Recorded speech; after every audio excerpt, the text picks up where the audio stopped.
The debt. The deficit. Reform, everyone is discussing it, especially those least likely to understand the subject. To give a little context... No, not like that. We start here. It's Paris. It's 1787 in the Café du Parnasse, known as the Café de l'École by the regulars. You can see the Pont Neuf through the windows and you can see the river. You can smell it as well. Another farm boy. What happened to your face? A bull gored me. Did you provoke him? I did, but the smallpox attacked me of its own accord. You're standing in my way. What? What are you looking at? Look, Gabrielle, listen. Her mother owns this establishment, and she has decided her daughter is to marry well.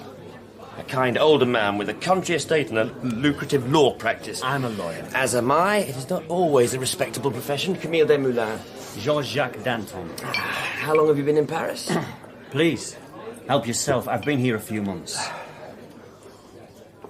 Oh, I know everyone in this cafe.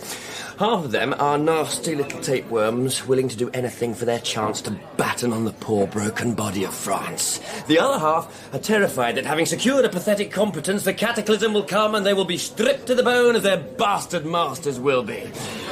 I'm a writer as well as being a lawyer. I wrote that about an hour ago. Do you agree with me? I have been most especially warned to steer clear of political conversations. By your mother? By Monsieur Vino, my boss. I will say this once, young man, and I will not repeat myself. He says this twice a week at least. Your views are seditious. I do not need to know your views. I know they are seditious.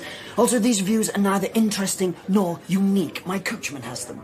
He could descant on our venal, corrupt, and oppressive government with more venom than a raw boy like you could muster. But he knows to keep his mouth shut.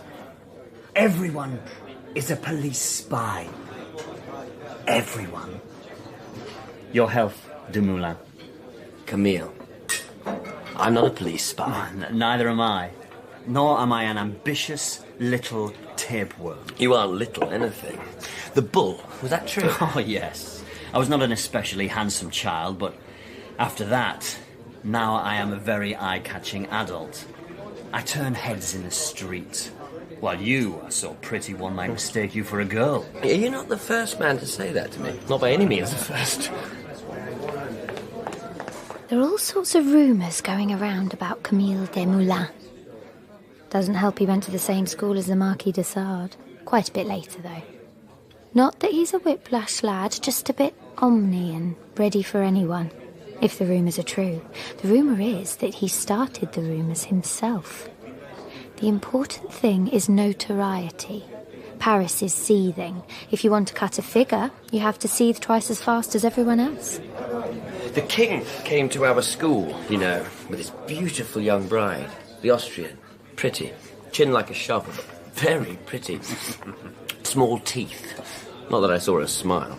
We were there, the whole school, lined up in the courtyard from early morning. A little bit of drizzle, a lot of drizzle, and then just plain rain. And we stood, even the headmaster was there, drenched. Of course, they'd wanted me to make the welcoming address to the king, myself being so pretty and having such a winning manner, but I couldn't. My stutter. You have a stutter? Not if I keep talking, but if I'm silent for too long, that's why I talk all the time. I must. Back to the story. So finally, and I mean finally, hours late, the king's coach approaches. We wait for the royal couple to get out. They don't. They peer at us from inside the coach, keeping dry, unperturbed. My friend Robespierre steps forward and begins the welcoming oration. A beautiful Latin composition that took weeks to write. I helped him. The king regards his fingernails. The queen yawns. And a minute later the coach drives off. And all us poor soaking mortals run into the nearest building, except Robespierre. He stands in the rain, in the courtyard, all alone, streaming water, and for the next 20 minutes he continues to recite his charming speech, right to the bitter end, praising our beneficent monarch to the pouring heavens. It's hardly the worst thing the king has done. They are so full of contempt for us, for the people. The Prince de Conde told me... Prince de Conde? Yeah, my father was his lawyer, one of them. The prince told me the poor feel nothing. They care for nothing but their stomachs.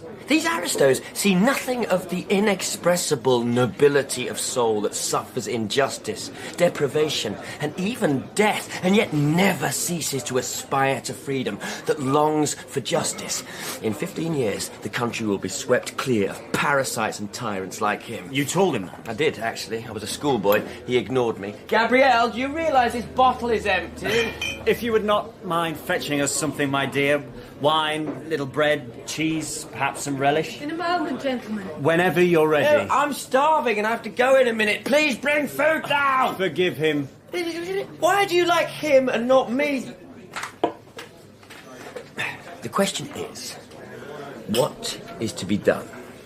Done now. What do you think of the debt? It's the king's debt, not ours. Let him... Do you understand money? Poverty, yes. Yes, I know all about that. I go to bed with people just to keep warm. But the thing is, everything has to change.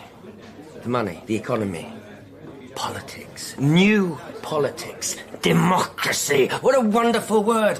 We will remake the world. Magnificent us. Ah. Monsieur. Thank you, Gabrielle.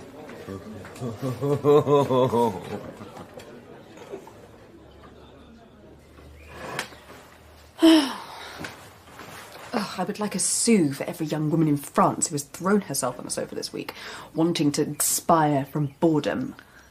Everything is happening, but not to me. Is he here? Who? Camille, of course. I used to wish I was Mary, Queen of Scots. Her real tragedy was that she didn't die young. Everyone should die young. It is more fulsome and tragic. Well, my poor late husband certainly obliged me in that regard. Yes, he did, didn't he? I definitely like him the better for it. Are you frowning at me? Oh, don't squeeze your face. It looks ugly. So, is he here? I don't know, Lucille. What a terrible example she's setting us. At least we have that to be thankful for. You mustn't talk like that. Like what, Adele? Truthfully? Like someone in a novel. Mamma is in the drawing room and the door is closed. Oh, he is here then. Lucille, you don't like him. I'm a child. I'm a lisping little miss. It can only be a schoolgirl crush. Why don't you just rush in and see what they're up to? Oh, they are up to nothing. Pretend you have left a book in the room. Just burst in. That is not a polite or a kind thing to do. She is our mother. She is a very respectable woman. It's nothing but a bit of harmless flirtation. Your imagination is overheated. Oh, I'm very glad it is. Who wants a cold imagination? Lucille, you are not... Mamma, I appear to have mislaid my embroidery. How dare you? How dare you? I think she's speaking to both of us. How dare I kiss her, and how dare you interrupt her while she's being kissed? Monsieur Desmoulins, if you come near me again, if you approach my house, I will have you arrested. My husband will see to it. He will. He is very well connected. It will be nothing to him to get an arrest warrant. Lucille, sooner or later you must close your mouth. Or if that is impossible, run and fetch your mother a glass of water. Ladies, I'm sorry to leave you in this interesting situation, but I have an appointment with my printers. Annette, I love you.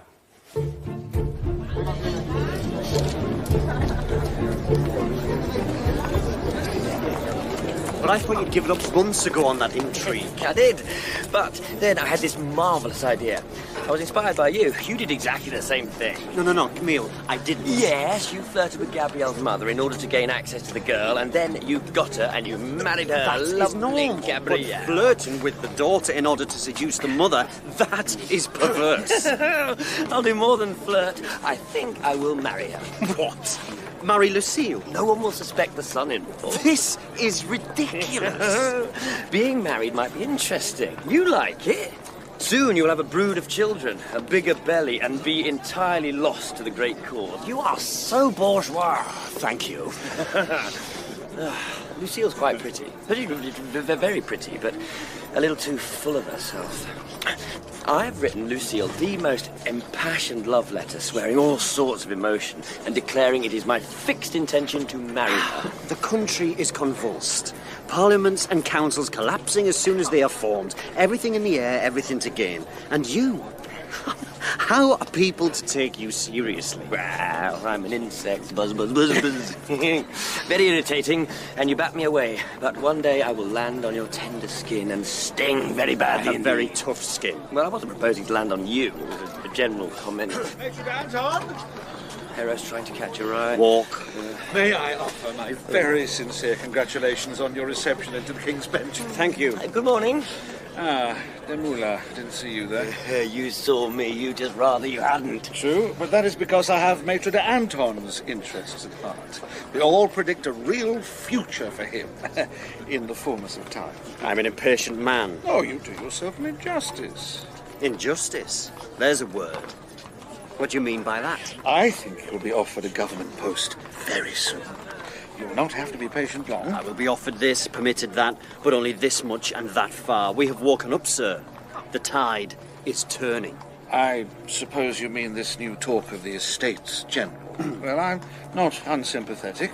The three great pillars of France will speak with one voice. The clergy, the nobles, and of course, the commoners. Your dear people, our dear people. And what do you think such an assembly will do? Impose a little light land tax on the aristocracy, nothing too onerous, trim a few nasty little abuses, and make a long, obsequious address to the king, assuring him of our undying devotion. That would be a start. Let us start by deposing the king. I am a Republican. Are you? Well, there are probably 9 others in the whole of Paris. You could form a little club. Some of the nobles are on our side, some of the clergy, and they... Reflect, Maitre d'Anton.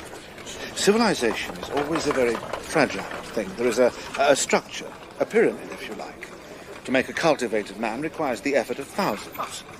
Sometimes one regrets that. The cost of civilization is very high, But somehow one bears it. As one never has to pay the actual cost, one's actual self, one bears it. My congratulations again, Maitre d'Anton. Farewell, dear friend. Have you noticed they walk much more slowly than we did? He looked a bit worried, didn't he? Good. He's not a bad man. He thinks he's a reformer. I wrote a wonderful piece on the estates. Haven't you read it? Everyone's read it. Will they really offer you a government job? Yes, something. I could get a gold-topped cane and smell of lavender water. People seduce me all the time, but no one has ever tried to suborn me. Even the police have never tried to recruit me. It's a little insulting. You may burn me at the stake, Mamma. I will not recant. You are being ridiculous, Lucille, and probably irreligious. Camille has asked me to marry him in black and white. It is a legal document. It is a stupid letter. Your father is very angry. And your father wishes to speak to you. He will say very harsh things to you. Do not get angry. Do not mention anything. Poor Mamma. Not that he would believe it for a moment. I think he might, for a moment or two. But I won't be indiscreet. What have I done to deserve this? I'm sure we will suffer almost equally. Equality is the thing everybody's talking about, isn't it? You must promise me not to see him ever again. Promise me. That was my silent refusal. You may take it as my silent acquiescence if you like. He's a terrible boy.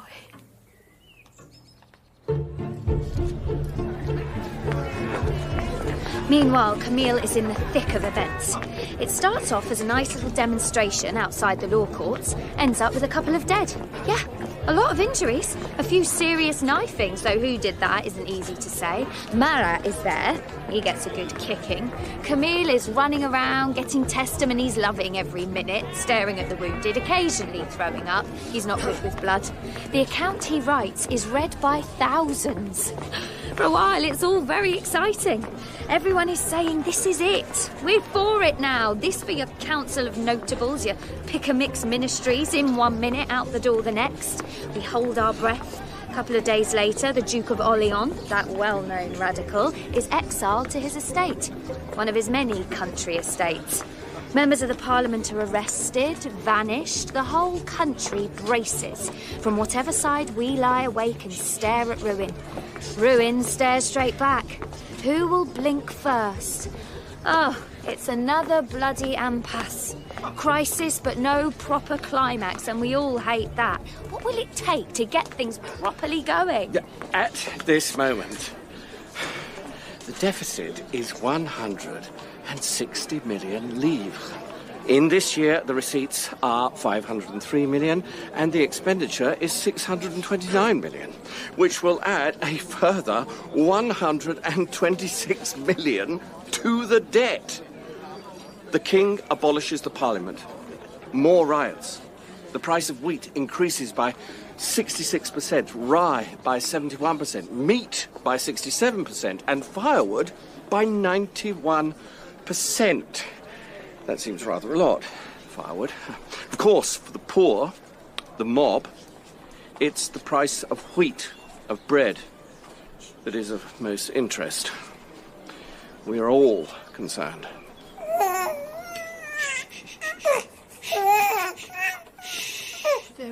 It's the smell of paint. It's making him irritable. It's making me irritable. Can we afford this apartment? Aren't we in debt? Let me worry about that. Let me worry about everything. We have to have room for the children. We only have one. People will be calling later. Today? It will probably be a regular thing now we have room. You can think of it as your salon, like one of the great ladies. I'm not a great lady. I don't want to be. It's a good area for me to live. I need to get known locally. This will be my base, this district. I will be an important man here, so... I hardly need to say this, but be pleasant, be outgoing to all the neighbours, a nod and a smile on the street, that kind of thing. It can't hurt. That child has an appetite. Someone to see you, madam? Oh, not now. Show him in. It's a miss, sir. A Miss Lucille Duplessis. A young lady. That's Camille's... Whatever. You speak to her. I'll have lunch in the cafe. People will be arriving from 4 o'clock, so get rid of her by then. What will I say to her? My father has taken to quoting the Bible at me, as if anything could be more embarrassing. While my poor mother sits terrified, I will tell him who Camille is really after. Or who he thinks he's after, who he was after. Now, of course, he's falling in love with me. There now, isn't that better? Oh, you breastfeed it yourself. Gods. Good, I suppose. It's the love letters he writes that have done it. They are such impassioned letters. He has begun to convince himself he must mean them. I leave them around so my mother can read them. Well, that's cruel. It is absolutely shocking how badly behaved one can become, given the opportunity. What is your advice, madame? My advice is do not marry Camille Desmoulins. But I am in love with him. That is of its nature a temporary emotion. That's an old thing to say. You are not old, madame. You are not a tired old carbuncle. No, I'm a grown woman. You don't like him, do you? He is my husband's friend. I don't like him. He's like a child himself, always greedy, restless. He makes my eyes ache just looking at him wriggling on a chair, talking, eating, flirting, every moment dissatisfied. I breathe better when he's not in the room. He has no money. I have money. Not if your parents disapprove of the match. I was thinking before I came that you might be my confidant and I would unpack my girlish heart to you. We are not living in a piece of romantic fiction. Did you hear about the riots? Which ones? Everything is about to change. I think the king is a good man. I hope you keep that opinion to yourself. There's no reason for me not to speak my mind. Because nobody listens to you. Poor madame. They will listen to me. Am I doing the right thing, though? How badly organised everything is that we don't know in advance the consequences of our actions. I had better go. Congratulate your husband. Tell him I said that. He is so full of integrity. I mean, it's a good move, Camille says, politically, but it's not easy turning down such a very well-paid government job, is it? I admire him for that. I beg your pardon? Excuse me? What job did he turn down? I really had better go.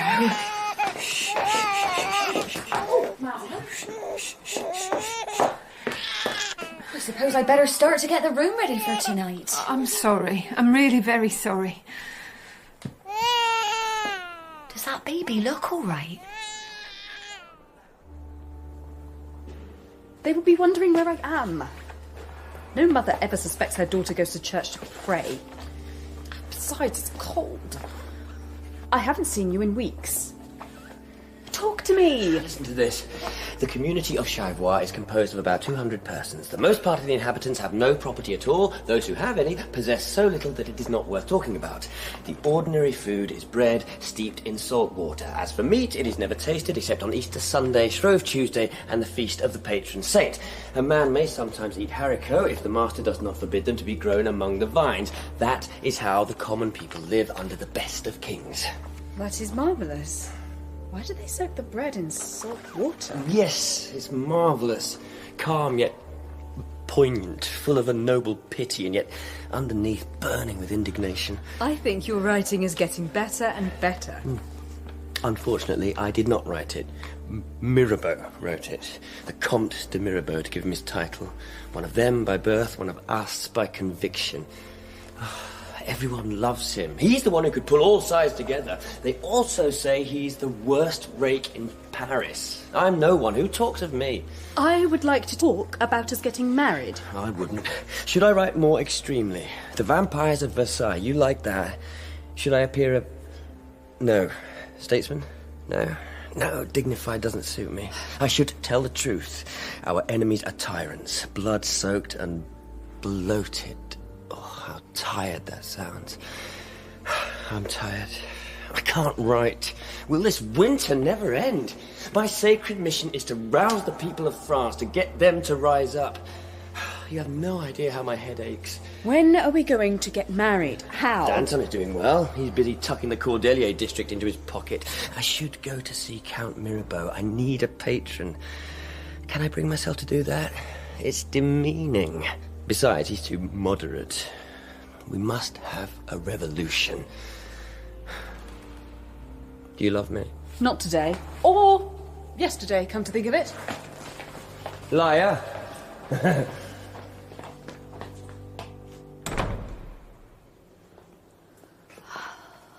I'll talk about this, though it's depressing.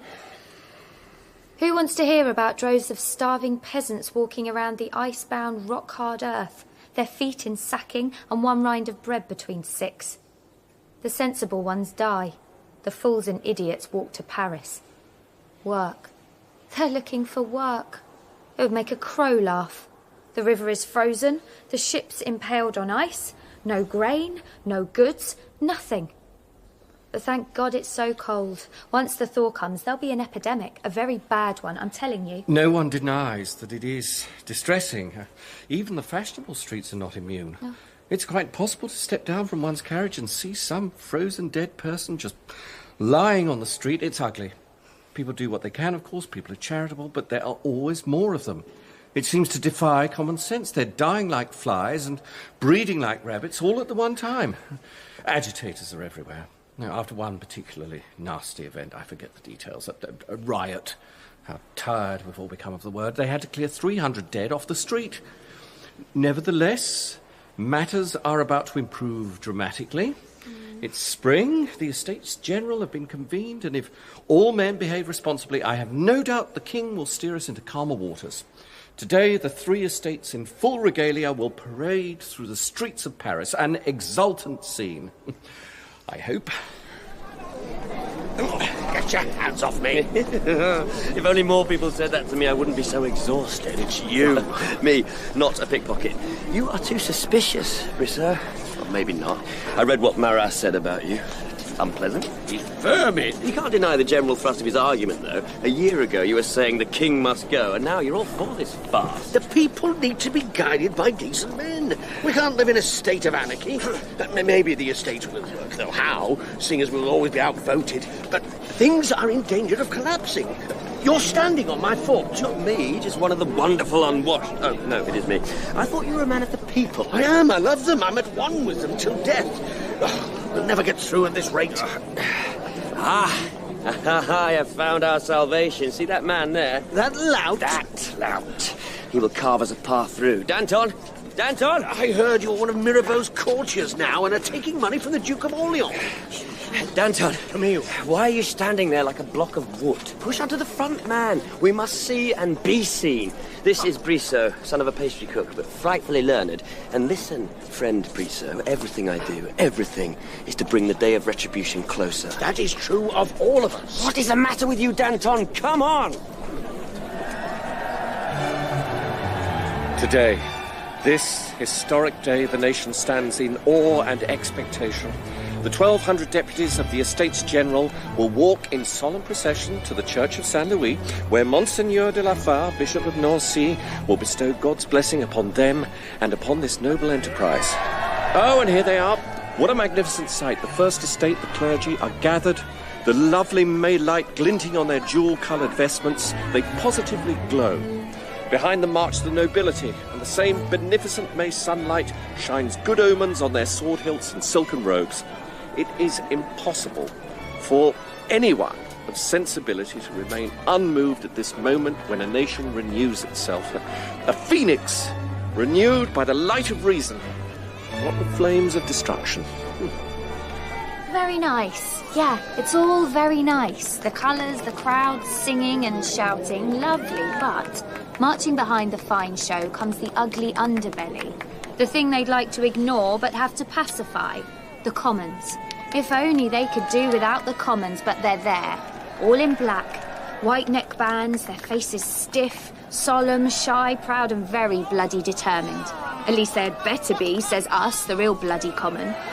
We're cheering, but they know how quickly that can turn. They all know that. You are not tempted, Monsieur Danton? To what? To stand for election. I gather you have quite a following in the Cordelia district. I told him that. Pay 18 francs a session. That's all. I would have to go and live in Versailles. I have a living to make. I have a family The estates won't last. It's a poor patched-up job. All the parasitical priests and flabby-arsed aristocrats will be trampled to bloody mud before the summer's done. You talk like a very nasty child. You think change will happen if we ask politely? They have power. They will make us kill them to get it. You listen to me. Careful. I have spent 6 months in the Bastille. There are police informers in every crowd. I'm not afraid. I really am not. Then you're a fool. Is he not, Monsieur Danton? I have to explain this. The state that Danton's in. The baby died. The baby died and they had the funeral this morning. I don't know what else to say about it, to be honest. These things happen, but it's hard. There are a lot of fevers around, I did warn you. The thing is, I don't think he knows what to do or say. You can't drop the news casually into a conversation, can you? I do not believe it. What? It is. I swear it is. There, that man, there. Face like a prim sheep, thin mouth. Maxime! Maxime! Ah, he doesn't see me. Look at him. I thought you believed the whole thing to be contemptible. Damn it, I was at school with him. Plodding old thing, and he's a deputy. He writes these long letters to me explaining his ideas. I expect he's lonely. Not a charmer, Robespierre, but a useful man. Perhaps. Where's Danton gone? Maxime! Is he ignoring me? I might mention him to Mirabeau. I have kept you waiting, monsieur. It is of no consequence, Monsieur le Comte. Of course it's not. So you wish to offer yourself to me? Yeah. In what capacity? I have had the honour of writing certain pieces inspired by your ideas. I have a full complement of sycophants. Oh, rather clever line, that. A complement of sycophants. All one's best ideas are accidental. I often hear myself saying interesting and intelligent things entirely unintentionally. I'm a busy man. In one word, your politics. Republican. I am a royalist, of course. Who else would appoint the infamous Comte de Mirabeau to high office but a desperate king? But we have the interests of the people at heart, I suppose, both of us. We are patriots. I am a tribune of the people.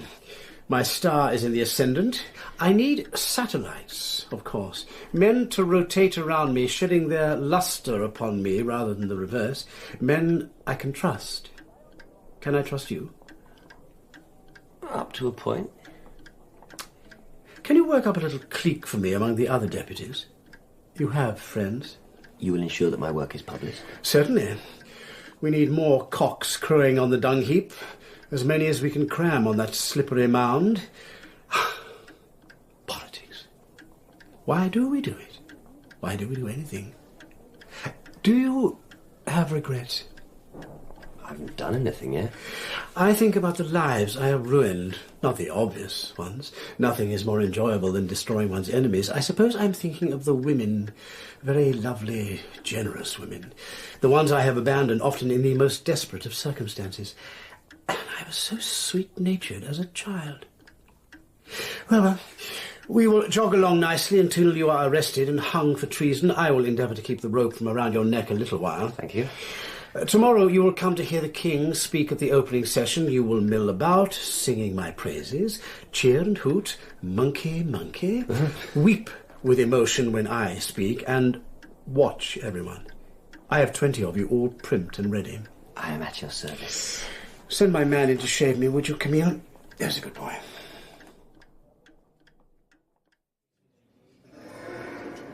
It has taken us years. How many bloody years to get here? In the Palace of Versailles, the Estates General. A new tomorrow, and it all looks so crap. Badly painted columns, droopy tassels, and the throne isn't properly in the centre. All the posh boys are seated, and the Reverend Fathers. The Commons have 3 hard benches and a lot of standing room. Oh? Here he comes. His Most Christian Majesty, Louis XVI, by the grace of God, King of France and of Navarre. Up they rise, doffing their big hats and bowing, flaring out their coats and seating their asses back down. Listen to that silk rustle. But I have to admit it, this is a moment. The tell your grandkids moment. The king rises, he stands. This is the king, and he is speaking to the nation. We have made him speak to us. Gentlemen, a long time has passed since the last meeting of the Estates General. Even though one of these assemblies has not been held for some time, some centuries, I have not been convinced by the example of my predecessors not to hold an Estates General. What is he saying? What a bit convoluted. Why doesn't he speak up? He's the king. He doesn't speak up. That will annoy the plebs. I have already ordered very considerable cutbacks in expenditure. You will give me further advice about further retrenchments. I shall be happy to hear your thoughts. Not to hear mine, you won't. I am sure you will find Did he write this himself? A boy in his first breeches would have done better. I stand before you. Notice he mentioned the American War. Does that mean Lafayette is in? He's insulting us. What is Mirabeau doing? Yawning. I am the sincerest friend of my people, and you may trust always that I love and cherish the people of France as their father. Has he finished? He has finished. What did you think of that? Be honest. Maxime, you old thing. I want to speak to Mirabeau. I saw you at the procession. I shouted and waved like a madman. What did you think of the King's speech? Incredible. He may as well have forced our mouths open and spat down our throats. It's urgent I speak to Mirabeau. I hear you are his friend. Political alliances are necessary, aren't they? With honourable men of a like mind. Not 30 seconds and a moral reproof. How very bracing you are, Robespierre. I haven't seen you for 6 years. And haven't replied to one of my letters for 2. Did you hang him? That was what your last letter was about, wasn't it? You getting that judicial appointment and within weeks having to condemn a man to death. Did you do it? It was the worst action of my life. Nothing is more sacred than human life. I should have hung myself before I condemned another. Well, he was guilty, I suppose. His guilt cannot be my justification. I have learned that lesson and I will not forget it. I'm sorry, I didn't write back. We have found one another again. I'm very pleased to see you. Now, Mirabeau. But, my dear fellow, that is exactly the proposal I am going to make. I will show you my speech, if you like. If there are any points you think I should add. No. Do I know him? Does anyone know him? Apart from Camille, not your type, I would have thought. We were at school together. I don't mind if you speak after me. You don't mind if I speak after you? Look, doubtless you are a sincere and earnest fellow, but I think, and I think I am not alone in thinking, that proposing the clergy abandon their traditional alliance with the nobles and join with us might sound a little better coming from me rather than from you, whoever you are. You're wrong. Are you a commentator? I am nobody. A simple patriot, and that is why I should speak first. You speak, and it is a politician speaking, a man with a certain reputation. While you are a man with none. Why would anyone listen to you, Monsieur Obscure? Because I am sincere. Because I would lay down my life for the sake of the people. We must... Come to dinner sometime. Gentlemen, and Camille, if you can, tear yourself away from your old school chum. We have matters to arrange. I'm not disappointed. I expected that response. Still stings a bit there, doesn't it? I like him. He's good-hearted and, in his own way, sincere. But God's above what he wants and what we want. People always believe it is possible to compromise. A little give and take, but they always take and we always give. You're quoting me. I've followed your career with great interest all these years. Well, I promise to follow yours in the future. I can help you write your speeches. No, thank you. Go after him, Camille. Just remember where your true allegiance lies. He could help you, just to get your foot on the run. But I don't want a soft job or a kickback or a sense of importance because I'm close to great men. I don't want to be part of that. You think that I want to be part? Most of all, I don't want blood on my hands. In the days to come, we may have no choice. There is always a choice.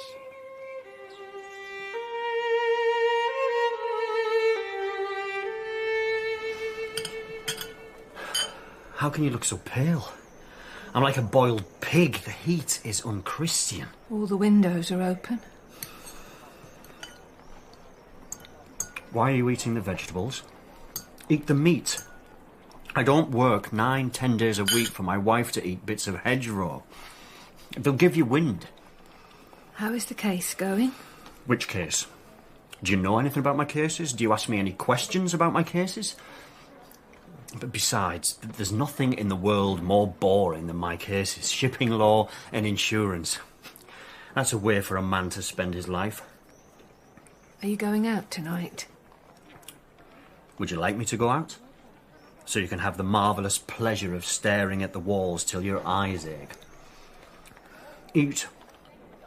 Pour me a glass of wine. Pour yourself one. Why won't you eat? I've ever told you how I dislike thin women. Yes, you've told me. Oh, Gabriella. Why don't you go and see Camille? He'll amuse you. He's in Versailles. Everyone is in Versailles. Bees round the honeypots, flies on their shit heap. Do you see anything of Lucille? She came to call after the baby died. Yes. Yes. I think she's unhappy. You would not like her now. She's thin as well. Do you think I liked her? I did, I suppose. She doesn't look like a happy child anymore. Women are always pining over something. They've dismissed Necker. Have they? He seemed like a nice man. Did he? A nice man. The one who has plunged the country into ruin. If he'd not borrowed and borrowed, telling everyone that the day of reckoning would never come. And they brought him back. The imbeciles. And now they dismiss him. Everyone is howling with outrage. Our people, their people, the Estates General spend all their time debating how they should debate. Nothing is done and Lafayette swims on serenely with no one seeing the furious paddling underneath. I thought you liked Lafayette, that he was a hero the way he fought in America. He was a hero. Necker was right to find the money to fight that war, though it was insane. What was the king doing fighting in a war to free the Americans, A war for liberty. Him. It was to annoy the English. France stands upon the brink. No one believes matters can go on as they have. Our masters are sick with fear. The hot breath of history is on their necks. What will we do with them? We will throw them out the window. The people have borne enough. I have borne enough. We want a new world to breathe in. Why is it so hot in here?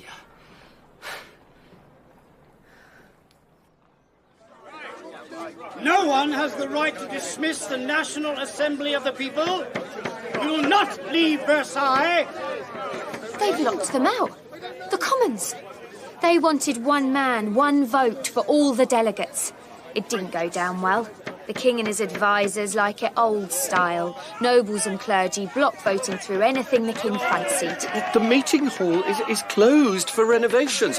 They can see that. There's a notice on the door. So they, the Commons, took matters into their own hands. Over the shoulder with the Estates General, they called a new thing into being. The National Assembly, and summoned all good patriots among the others to join them. The king, I call this crude, had the doors locked against them. The hall is closed temporarily for renovations. It's a good thing it's closed. It'll give the hotheads in the Commons time for a little reflection. Surely that's a good thing. I mean, it was an astonishing thing for them to declare themselves, without authority, a National Assembly of the people.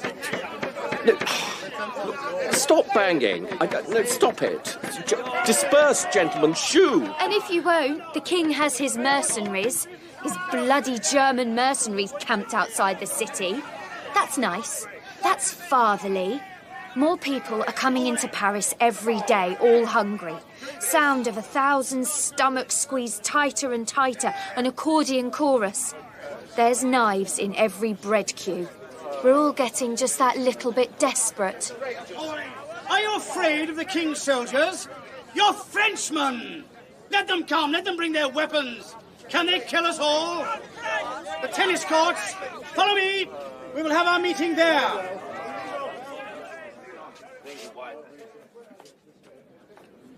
I think all the main men have spoken. We are all of one mind. We will have a constitution. That is our absolute demand. A constitution written and immutable, binding on all from the highest... It is on the untrammeled hearts and passionate enthusiasm of the people that we must rely.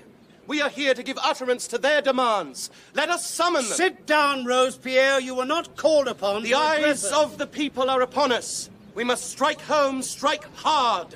We must have justice. Any law which violates the inalienable rights of man, their rights, is unjust and tyrannical. That is the constitution we must establish. These soldiers will place no limits upon the principle of liberty. None.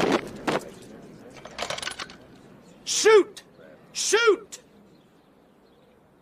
I would much rather you didn't.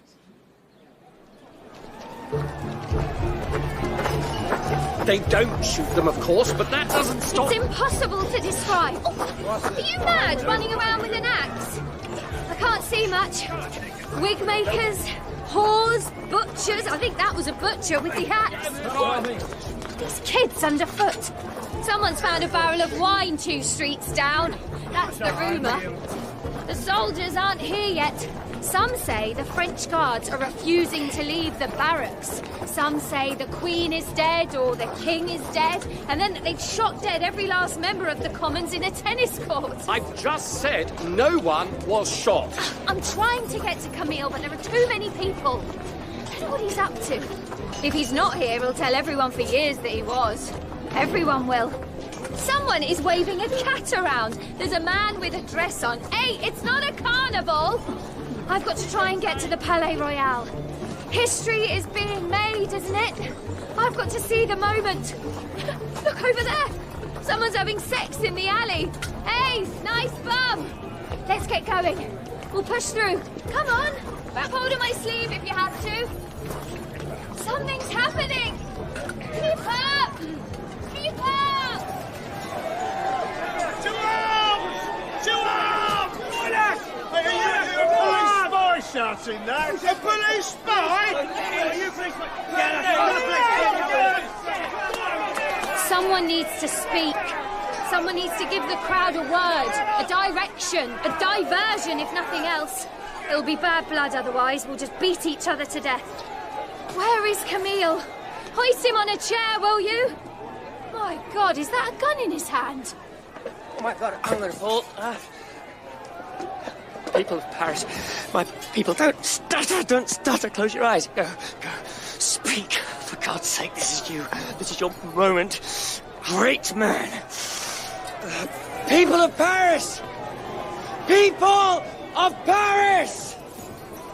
There is one true difference between a monarchy and a republic, which alone suffices to make the people reject with horror all monarchical rule and prefer a republic, regardless of the cost of its establishment. Only under a democracy can the good citizen reasonably hope to see a cessation of the triumphs of intrigue and crime. France stands upon the brink. Will she fly or fall? It's a start. It's not a great start. I think it's something you wrote earlier. A bit more meat and less bones, if you please. It is rank sedition. It is treason. I'd be quiet if I were you. No one can hear me. Everything frightens a tyrant. If a citizen is popular, he is a rival to the prince and is a suspect. If, on the other hand, he flees popularity and secludes himself in the corner of his own fireside, that's unnatural. And he is a suspect. Is he virtuous and austere in his habits? Ah, then he is a new Brutus, and he is a suspect. If he is a rich man, there is the danger that he may corrupt the people with his generosity, and he becomes a suspect. Are you poor? Are you poor? This man, especially, must be closely watched, for no one is so brave as he who has nothing. He is a suspect. I look around me now, and I see nothing but suspects. Suspects all! They're right to be suspicious. They are right! We are all suspects. And no doubt, before this day ends, some of us will be dead. Many in prison. But I don't care if I die. I won't care if I die. Therefore, nothing may defeat me. No grave can hold me. No prison can contain me. People of Paris, we are free. We are free.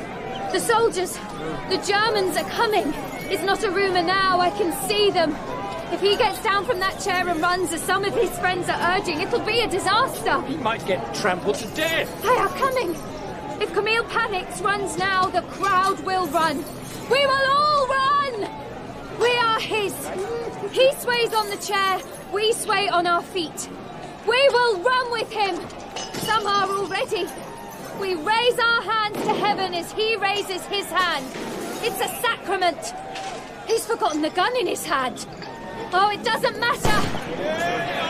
And that, gentlemen, I very much think that is the sound of all hell breaking loose. The Bastille! To the Bastille! Have you news, Father? We must leave Paris. You girls must leave Paris. I must stay. Nothing is safe. I must do my duty. God will defend us. Where is your mother? She's resting. We heard that Camille had been arrested, shot, hung, and simultaneously escaped to England. It was all too much for Mamma. That young man and his ilk have destroyed the nation. I don't think he has an ilk. I think he's one of a kind. A hero, in fact. He's broken every law in the country. Then the laws must be altered, Adele. They will be. The troops have been called in. The French guards will not attack their own people. Most of them are on our side. Our side? The King's German troops will be overwhelmed by the sheer force of our numbers. Every injury, every outrage, every death will be repaid 1,000-fold. Besides, the reinforcements will have to cross the river, and it's getting dark. Their commanders are probably quarrelling amongst themselves. They always are. She's an 18-year-old girl. An 18-year-old girl. And of course, they are used to fighting on nice, clear battlefields, not on our twisty little streets. That's a good point. I have died and am damned. My daughters are insurrectionists. Calm yourself, Father. But the King's soldiers will have guns, endless guns and ammunition. We will have those too. I don't see how. I do. And if I, a mere 18-year-old girl, can think of it, you may be sure the people, the wonderful, sacred people, will think of it. The Bastille. They will go to the Bastille. They will storm the Bastille and find enough ammunition there to destroy 100 armies. Oh, what I would give to be there.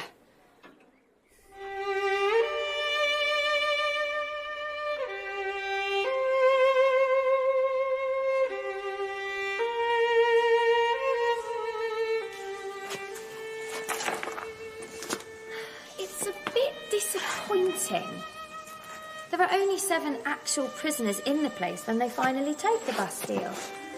The governor, in a grey coat, comes out to surrender. I think he imagines gallantly handing over his sword to the enemy. He's a civilian with imagination, but very little sense. Someone steps up and with the greatest care pushes a bayonet into the governor's stomach. The bayoneteer is not used to the work, so the whole thing takes some time. Both of them bob about, one with a gun shaft in his hand and the other with 6 inches of steel in his guts. Looks like a nasty dance. People get impatient, there are more weapons produced, and someone gets a big piece of wood and bashes. And finally there's a knife, not an especially large knife, so again it takes quite some time to hack his head off. Why do you want to know all these details? I'll tell you about Foulon then. You don't remember him? He was the minister who said when the famine was at its worst that the people could eat grass. Yes, well, he's guarded by soldiers, but not enough of them. A small crowd caught him, and after some play they had him hanging on the end of a rope with 2 big handfuls of grass stuffed in his mouth. The thing to do is keep off the streets and wait this thing out. Paris is a volatile city. This is not the first time in its history there have been outrages. What they did to Foulon's son-in-law. Oh, yes.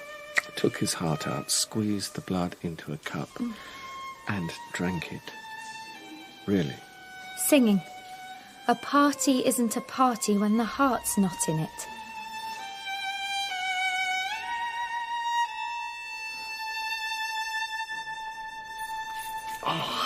I'm being strangled. Oh, don't do up the collar until you have to go out. I think you look lovely. Oh, men in uniform, men in white trousers. Are you a captain or a colonel? Oh, please be a colonel. It's almost incredible, isn't it? Me, a captain in this new National Guard. Don't tease me. I would never tease a man with such a large sword. It's going to be a long day. Priests will want to make a big ceremony out of blessing the new battalion flag. They can tell which way the wind is blowing. And Lafayette, our commander, he will want to be cheered. He'll make a speech. I might make a speech as well. Why not? Bull roar. You should say captain of the King's militia. It's not his. It's ours. Well, he's a nice enough fool, I suppose. If only the King's wife, his brother and his ministers weren't quite so greedy and hopeless. I am a Republican. Don't say that. Lafayette is a Republican. In America. Here we are all willing to muddle along with lovely Louis, as long as he doesn't try to close the National Assembly down again or reverse the reforms we forced down his throat. I don't think Camille wants to muddle along. I hope he filled his pockets with stones from the Bastille. People are selling them to the tourists. I fear for the King's life sometimes. We are not English. We are men of moderation. Such good news. Oh, interludes, the public executioner burnt my latest pamphlet at the stake. Well, in public anyway, if not actually at the stake. Booksellers have been attacked for selling it. We're printing a 2nd edition. Is Robespierre here? He promised he would come. Oh, you need to He's wash. still in Versailles, burnishing his reputation as a man of principle. You like him. I hardly know him. You like him. Come on, the crowds are gathering. Are you coming, Gabrielle? You needn't. Of course I am. I'm very proud of you. You are the men of the moment. We are, aren't we? It's glorious. And it's just the beginning. The tide will not be turned now. Let them scrabble for power. Lafayette, my darling Middlebone, that weasel, the Duke of Orleans. But we are the real voice of the people. The real people. We are here. We're ready. Let the trumpet of history sound. Are you drunk or very tired? Both. Monsieur Riot and his sister Insurrection. They are my king and queen. And mine. Do you think it could be? Open it. Don't be afraid. Our escorts. Friends! The feudal state abolished, the Bastille fallen, the king's veto going, the Declaration of the Rights of Man. God help us. Everyone is speaking, everyone is talking. Words are everywhere. It's a shame the poor can't eat words. Maybe these young men will make them. They'll make all of us eat them. All the placeholders and king's pensioners, the big bugs and the ones that burrow under one's skin, they are all done away with now. We are all the same now. No pride, no place, no squinting out the window of your carriage, milady. Not now. Light. Liberty. Open your bloody eyes and see. This is the end. This is the beginning.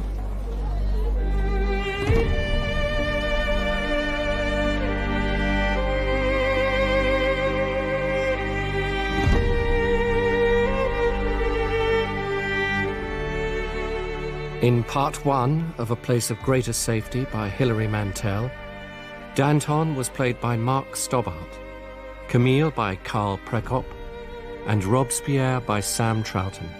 Lucille was Chloe Pirrie, Gabrielle Sarah Tom, Mirabeau Sam Dale, and Adele Alex Trigia. Annette was Jessica Turner, Brissot David Hounslow, and Ero Stephen Critchlow. The narrators are Lizzie Watts and Paul Ritter.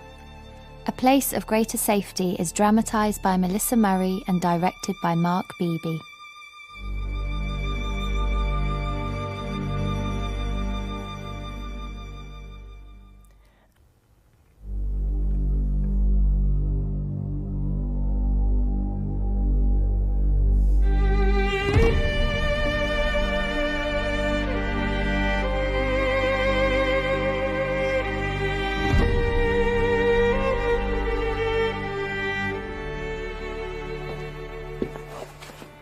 They look worried, don't they? The Mayor of Paris and him walking up and down. Oh, and he was such a hero. Dear darling Lafayette. Trotted home from America, War of Independence, and thought we'd all adore him. And we did. Thought he could hold the centre ground, curtsy to the king, rally the troops and have us dancing on the end of a string. Well, well. You're on. I beg your pardon? Give us the old squawk. Sacred monarchy, compromise, men of goodwill, hotheads leading the people astray. You may as well say it now. You won't be saying it for long. It's too dangerous. I'm glad you agree, Mayor. It is time to act. This pamphlet is nothing short of treason. But it is treason. It is also too dangerous to arrest him, this Camille Desmoulins. With respect. Oh, have no respect for me, please. Last week a man told me to my face he would like to see me lynched for opposing the removal of the King's veto. I offered him a glass of wine. We cannot have mob rule. No, my dear General. What we cannot have is another riot. We cannot make any more martyrs, especially not in the Cordelier district. The leader there, Danton, is a known associate of this Camille Desmoulins. Every sensible person knows there must be change, and that it must be managed with the utmost care. Who are these men? I thought the pamphlet quite well written for a seditious, frenetic, bloodthirsty piece of unrestrained invective. If I were not an honourable man, I would send some of my soldiers to pay these gentlemen a visit. I'd show them the cut and thrust of real politics. You are an honourable gentleman, General Lafayette. You are renowned for it. Maybe these men are not important. Maybe in a month's time they'll drop back into obscurity. That's the trouble with these upstarts. How are we to know which ones are to be taken seriously? Half of them are lawyers. We know that. They've never been to war. They haven't hunted. They have never killed an animal, let alone a man. They're virgins, nuns, and they're so excited, so enthusiastic at the idea of death. Why they don't understand that we know. We really do know what is best. And not just for ourselves, as they think. We know our limitations, and like them, they think they can remake the substance of the world. So, what do we do? Nothing.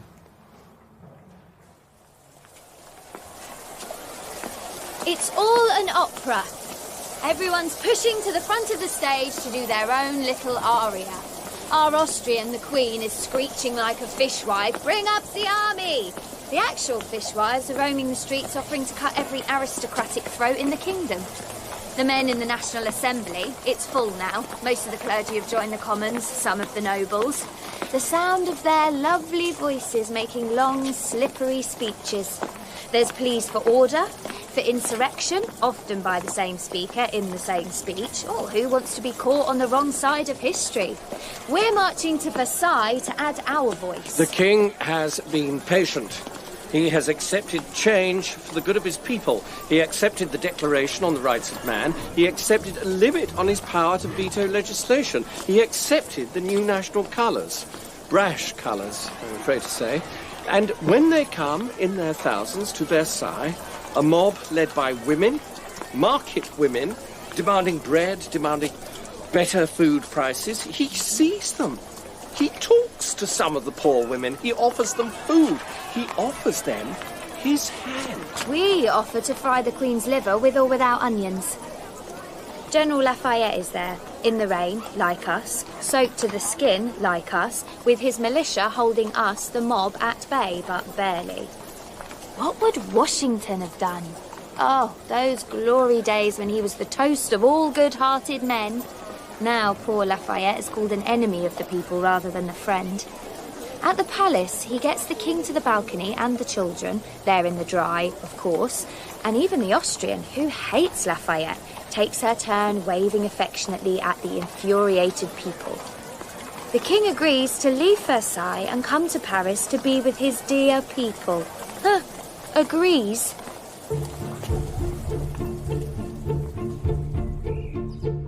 Let me comb your hair. Oh, let us be friends again. Lucille, let her. Is that all we can do at this high moment of history, Mamma? Organise a party? Don't be so pompous. Leave that to the men. No one talks anymore. They pronounce. You ask a simple question and you get a half-hour oration in reply. Sit down. I'll do your hair as I used to. Ribbons, flowers. I want us all to look our best. You want me to look like a schoolgirl? No, leave my hair loose. I want freedom. I want the mane of a lioness. You want to look like Camille. I want to be Camille. Oh, I am proud, sir, to be called a Republican, a radical, an offence to all decent men. But proud to smile seductively at every man and woman in the company. Let them admire my eyelashes. Let them marvel at my neat little bottom. Oh. It's true, he has the most marvellous eyelashes and arse. You can't say that. Danton, it's the right hand on the hip. No, it's the left. Thump, snort, bare teeth, throw head up, stare. We will march. We will drag the king by force to the city. By chains and whips. Yes, whips, big whips, huge bloody chains. Food. Gabrielle, where's my beer? How does one do Robespierre? Now your father likes him. He at least looks respectable. No, father's taste is tragic. No, I didn't mean you, Mamma. Robespierre doesn't blink. He does. He has to. Watch him and watch how he moves. He doesn't walk. He insinuates himself. A polite ghost. Camille loves him. Camille's taste is also tragic. Isn't it, my dear? A party would be good for all of us. It will remind us of happier days. And of the glorious days to come? Yes. Do my hair, Mamma, please. But no ribbons. Are you sure you want to start with him? We always start with him. All right, then. Listen, he's talking about his new magazine. Me? Of course, lots from me. Marat, Ferron, praise dear old Danton to the skies. Quote, whole chunks of thing. That was his nickname at the school, Robespierre. Intemperate politics, republicanism, nasty, scurrilous theatre reviews, offend everyone. National distribution. You appear to have no moral centre whatsoever. I will do good. One day you will be proud of me. One day I will be dead, and that day will come first. What a way to speak to your son-in-law. You are not and will never be. You see the absolute corruption there? A man like Claude Duplessis arguing with some young man about his daughter in his drawing room, in public. We cannot stand above the fray. And this? Women are here to inflame and inspire. And when their courage flags, we must be ready with words of encouragement. We demand that they live and, if necessary, die for the revolution. We will have justice. We will have liberty. The whole long struggle for human dignity reaches its last act with us. Long live the Jacobins! One of the women, the new women. History will have the good grace to ignore them, even if we are forced to listen to them at the moment. That's for the musicians, not for you. Do you like music, Monsieur Robespierre? Mirabeau has bent and twisted himself so much to accommodate every opinion, he is reduced to a rag of himself and may be discarded. In time, he still has friends. Like Camille? I am Camille's friend, Adele. Mirabeau was a piece of calculation. Lafayette, well, it was easy to admire him while he was fighting in America, but here at home, we see a weak man. If you stay talking to me for so long and so fascinatingly, people will suspect you have an interest in me. Every morning as I shave, I think, is it today? Is it today they will come? The jailer or the assassin? I am not a melodramatic man, but I ask myself, am I prepared this day to die for my beliefs? My sister tells me that your sister has moved to Paris to look after you. That must be a comfort. I would love to meet her. She is not a sociable creature. The Jacobin Club is the real National Assembly. It is there, among noble-spirited men, that the great issues of the day are decided. One day I will come and watch you. Oh, there's no need. You can read an account in Camille's newspaper. But I am still of the opinion that a monarchy, a limited monarchy... I should go and talk to my mother's other guests. Please excuse me. And now allow me to present Monsieur Frérot. He's another old school chum of Camille's, like Robespierre. Those posh schools have a lot to answer for, don't they? Are you a virgin still?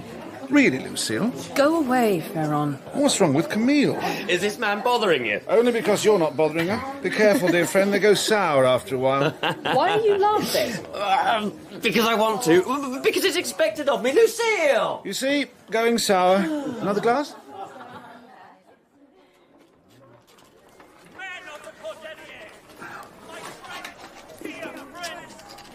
What's he saying? I don't know, Mara. I have a headache. You have a hangover. A party. Really, Camille. How is one to take you seriously? Put your head out the window and see what's going on. I can't. Someone might shoot me. The soldiers are streets away.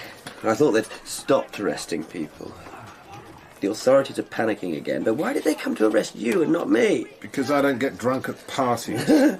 I'm a real threat. What is Danton saying out there? What's he saying about me? Good things. We all admire you, Mara. You are our inspiration. Unconvincing. I presume you were much more honey-tongued when you were crawling with your bum in the air around that fool Mirabeau. Mirabeau's done. Oh, no loyalty to old friends? He wasn't a friend. He's trying to persuade the king to escape. I hope the king tries. Then we can charge them both with treason. I'm loyal to the revolution, that's all. Admirable sentiment. Look out of the window.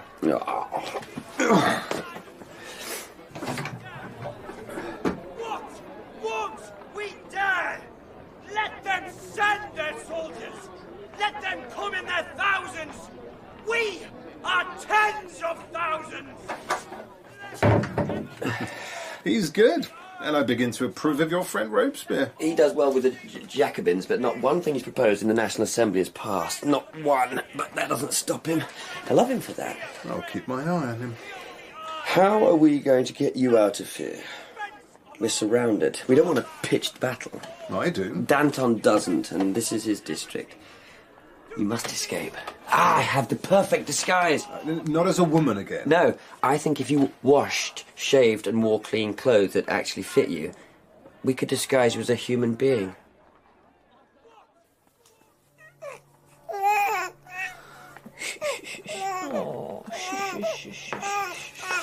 Here. Oh, look what Daddy's bought his boy. A fan. Oh, it's for you. Open it, it'll make you laugh.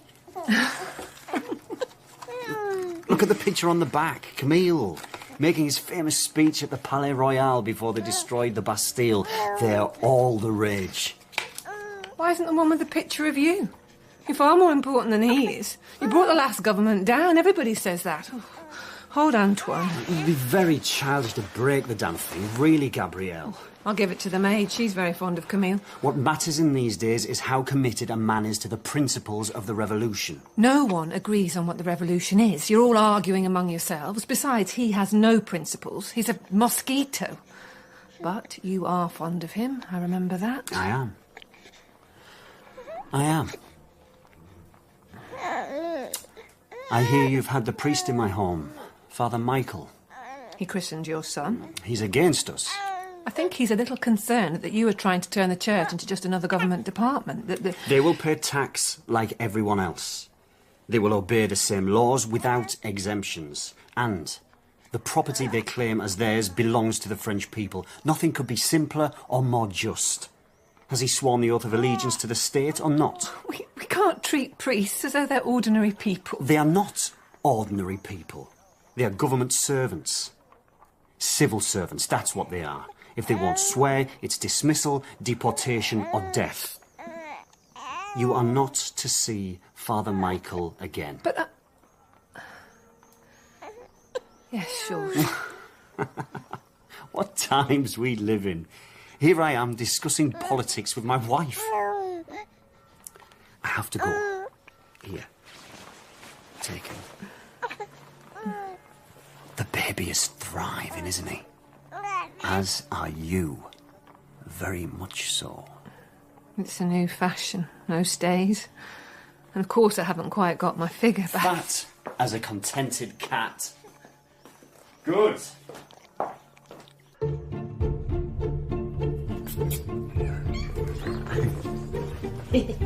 Send it back.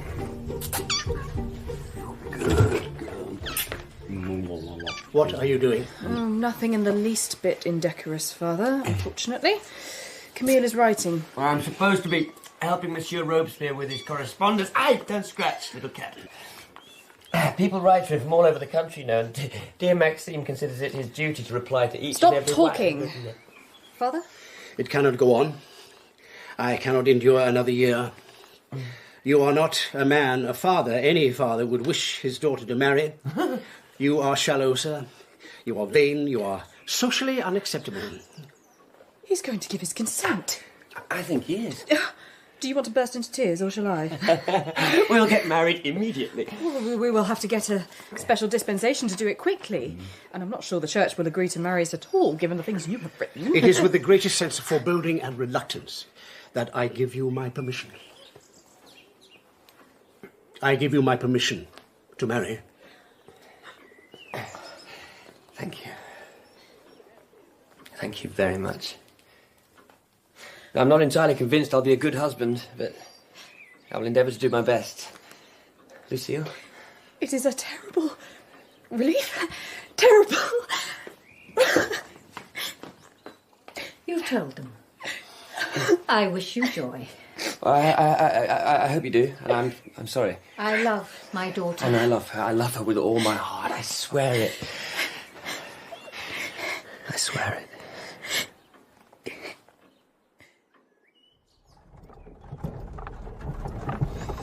Not a word. Confession is at 3. I meant everything I said to you, Annette, in those days. And then you meant everything you said to her. I lied to her less than I did to you. Lucille is stronger than me, also more intelligent. Unfortunately for both of you, she probably understands you. I never did. I'm not a bad man. Make your confession to the priest, get the church's agreement, and get married. Cold out here. My lawyer. You're taking your lawyer with you to confession? Very bloody cold. A precaution. If the priest starts telling everyone I confess to eating babies raw. Have you eaten babies raw? It's impossible. Who is this man? My lawyer. It's cramped in here. Can we get on? Are you really Camille Desmoulins? Is this a joke? I am really Camille Desmoulins, and yes, this is a joke. Right, to start, I've had bad thoughts, I've done bad things. Are you even a Catholic? What business is that of yours? You must be a Catholic to receive the Holy Sacraments, confession, matrimony. Look, can we get on with this? You say in your newspaper that the religion of Mahomet is of equal value to the Christian. You read my newspaper. I'm charmed. I'm also in love and in a hurry. Let's get to the absolution bit, shall we? Then you can agree to me marrying Lucille. Why we have to go through this rigmarole? Do you have any understanding of the word damnation? Are you writing all this down? Move your elbow. It's brilliant. It's one of my best yet. Have you read it? It's certainly very amusing. Did the priest really threaten you with exorcism? No. The only trouble is, how do I get married now, Maxime? They want me to publish a public front-page profession of faith before they will agree to conduct a ceremony. Well, say you will publish it after the wedding, after Christmas. So when it is too late to put it in now. The copy is already at the printer. They won't believe me, and quite right, too. I will go and speak to them if you like. I will give them my word you will publish the declaration. I'll not have you lie for me. You never lie. I am willing to do it for your sake. No, I'll persuade them somehow. But thank you, Maxime. But what about you? What about Adele? Claude would love you for a son-in-law, and it would take some of the pressure off me. Unfortunately... I shouldn't have asked. I would not be suited to domestic life. I am not a brilliant man. I must concentrate my energies. It is only with effort that I will achieve anything. You're doing splendidly, and your speeches in the National Assembly are getting better. You may not win the votes, but people listen, and I'm always mentioning you in every... You give my opinions. You do not praise them sufficiently. You must write how cogent my arguments are, how well thought out and principled. You might mention my love of justice, my incorruptibility. I am incorruptible. We are in turmoil. We will be in turmoil for some time to come. I am a lodestar. I am reliable. People can and must trust in me. Do you understand? Yes. This is not for the sake of personal aggrandisement. I can assure you of that. I want only what is best. 5 years ago, there was no such thing as public opinion. Now it is everything.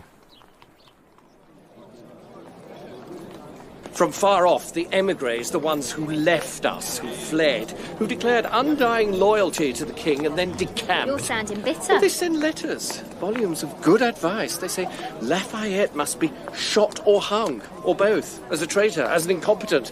They say the old regime must come back with a vengeance. They rage that the king concedes so much, that he is so willing, so weak. Louis Capet, Louis Capon, he's growing very fat. We call him the Queen's wife. In the summer, they tell us, there will be royalist armies. The Count of Artois will be in Coblentz. The Prince de Conde will be with his soldiers in Worms. Other armies, other princes are all poised to rescue France. Poised, but not actually doing anything. And of course, the foreign powers are deeply concerned. Suppose this infection spreads, this democratic fever. But in the meantime, it seems rather convenient and rather pleasant to watch France tear herself to pieces. How has he taken the news? The news? Of Mirabeau's death. He hasn't seen him for months.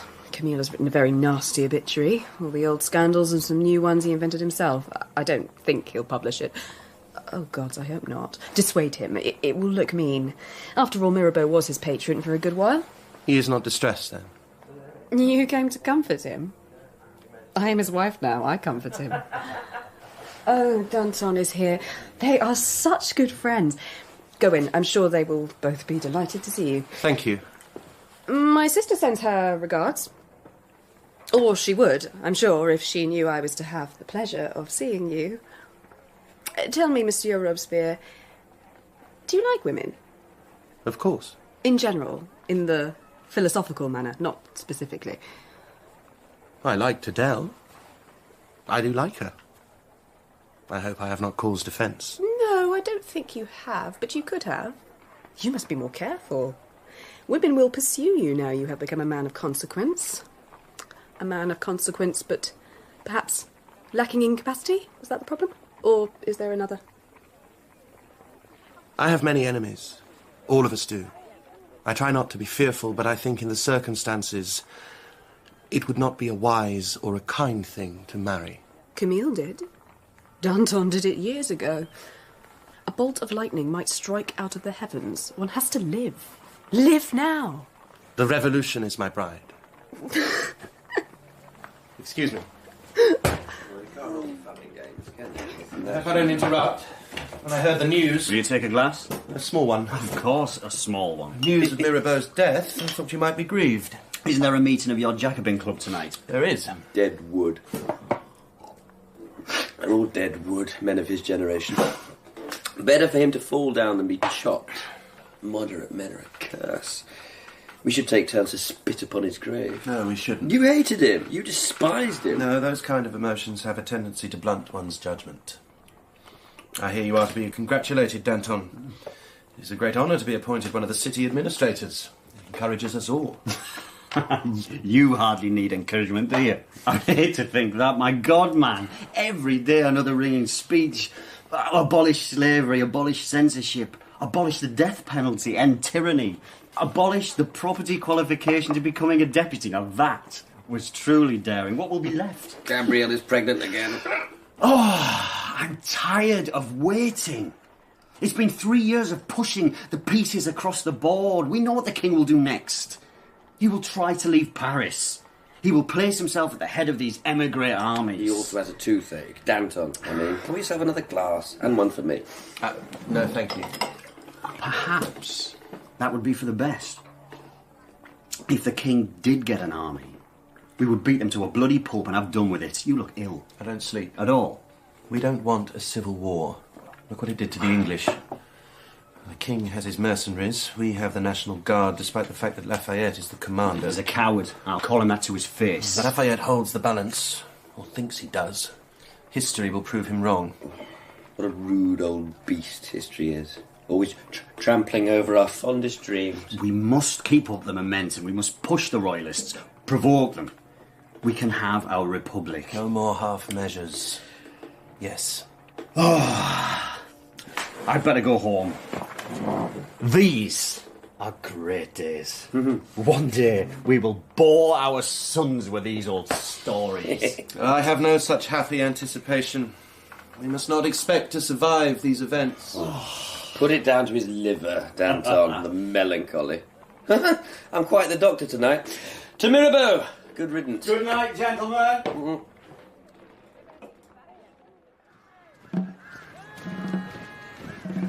Lafayette!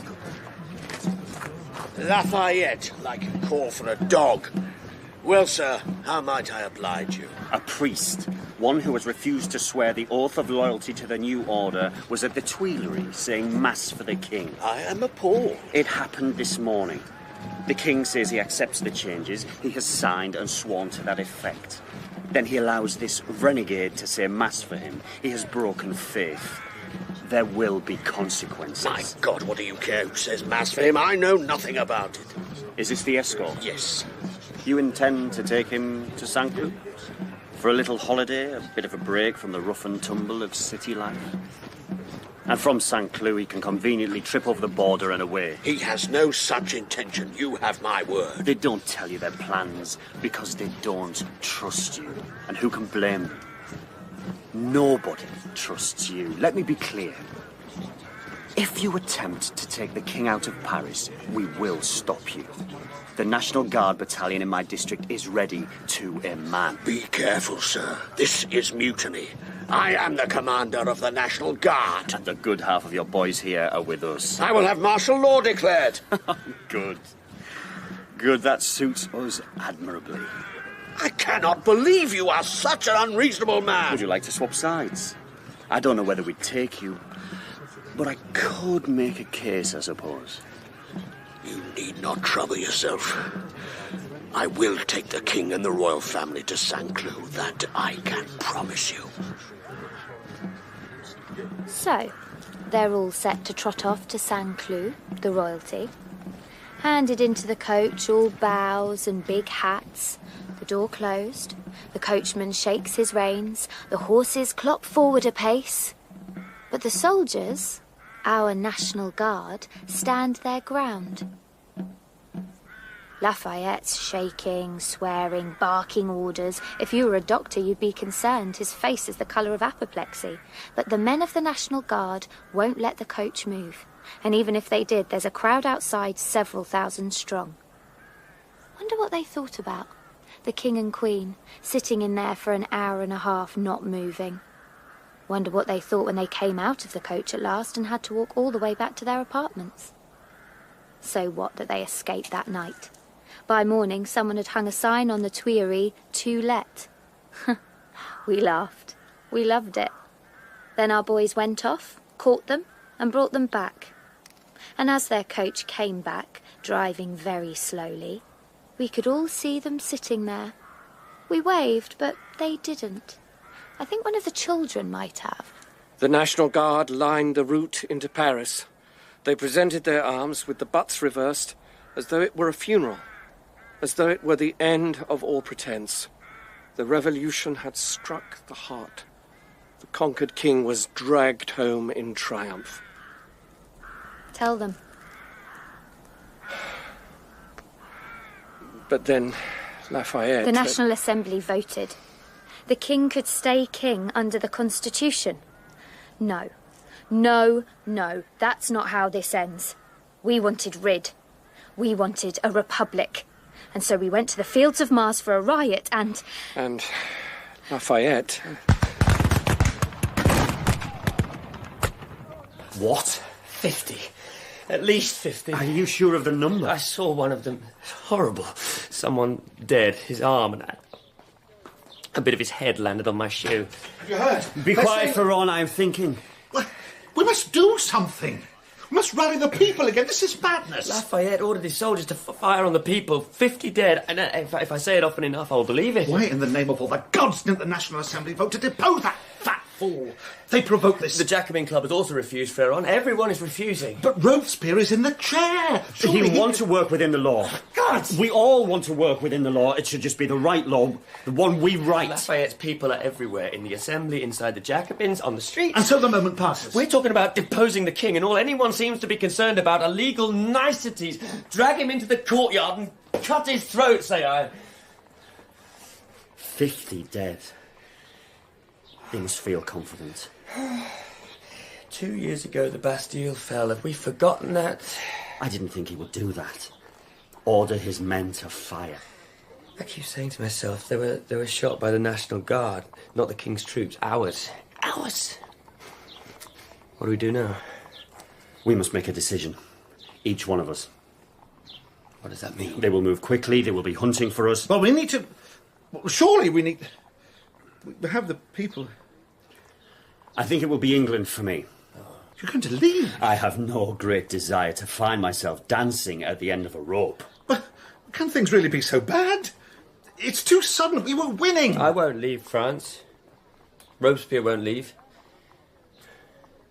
Are you really going to go? You won't. I will return, of course. This is just a difficult moment. We must survive in order to continue our work. I won't leave France. I will be back. Will you? This can't happen. You don't think we can lose?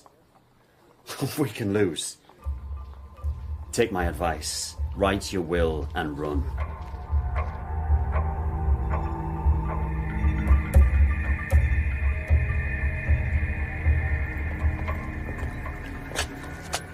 And that's it for a bit.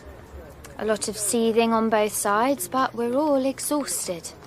No, we're as full of fizz and fury as ever, except that we're fed up with it all. King comes out in public, we mutter and then we cheer a little. Children play traitors in the street and hang each other in turn.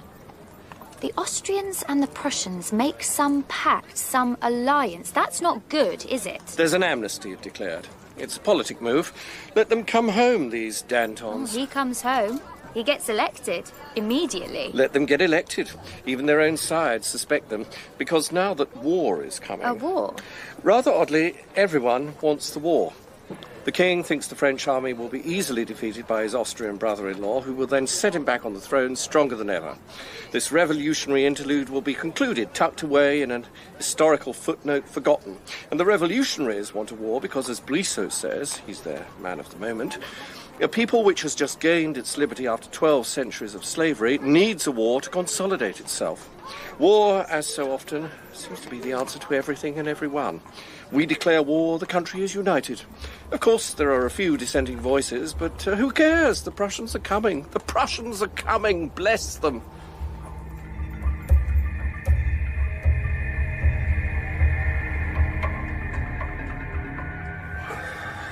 Must I always agree with you? Must I? Am I allowed no independence of thought? 8 o'clock in the morning. Get out. If we do not support the war, we become, in an instant, irrelevant. Why would we fight Austria or anyone else? Our enemy is here. This is a distraction. Now, bugger off. It will be a war under our direction. Most of the ministers will be ours. Ours? This is not the time for factions. We must be united. Have you gone simple-minded? Do you trust Brisson? You, the most immoderate man in the whole of France, the most radical. Did you sleep last night? Where were you? How does Lucille put up with you? She's happy. She's happy when she's with me, and when she's not with me, she's happy as well, by all accounts. We're birds of a feather, it seems. Oh, I'm not your father. You're not accountable to me. Think what you like about this war. Thank you. Just don't write anything. I'm going to talk to Robespierre. Well, you think he'll be more soft-headed than me? It's lovely to have you home from England, did I tell you that? And it was a pleasure campaigning so hard for you to be made deputy prosecutor. A real delight. I will write what I like. Again, bugger off.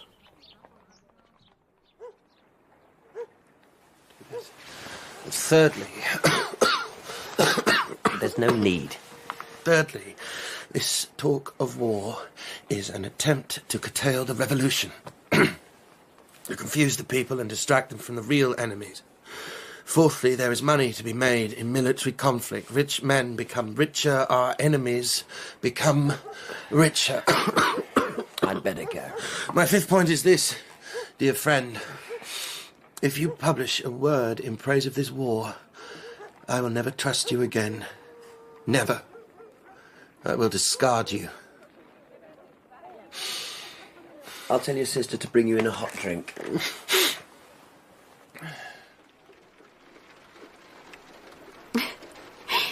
Camille came home and cried. If we don't all love him, he's nothing. Oh, not that you care. You hate my husband. I don't. I don't, Lucy. Women writing love letters all the time. But then again, I flirt with... Who cares who I flirted with now? I look like a sofa. I don't like being pregnant. About this wet nurse of yours, do you recommend her? Is she clean? She is very nice. Have you a cold or something? Oh, apparently I screamed a lot during the birth. I burst a blood vessel in my throat. My mother was quite shocked. She had a better opinion of me.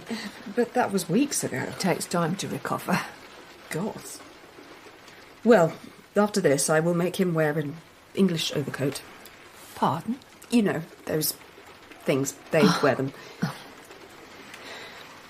Oh, to be honest, I'm afraid. Childbirth. They don't know, do they? None. Georges is very kind to me. I can never fathom you.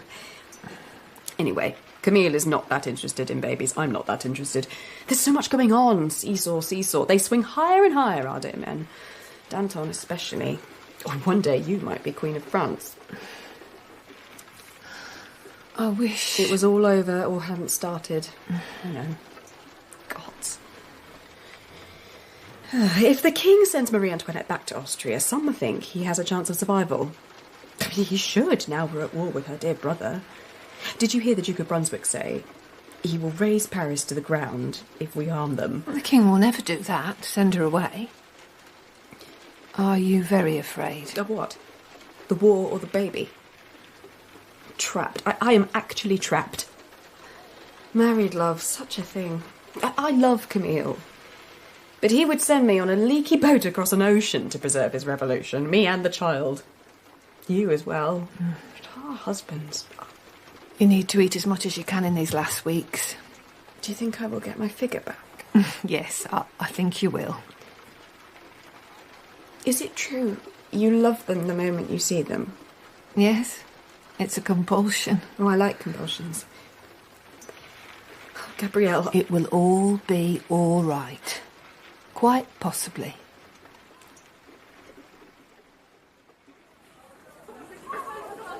The war starts, and then the war really starts.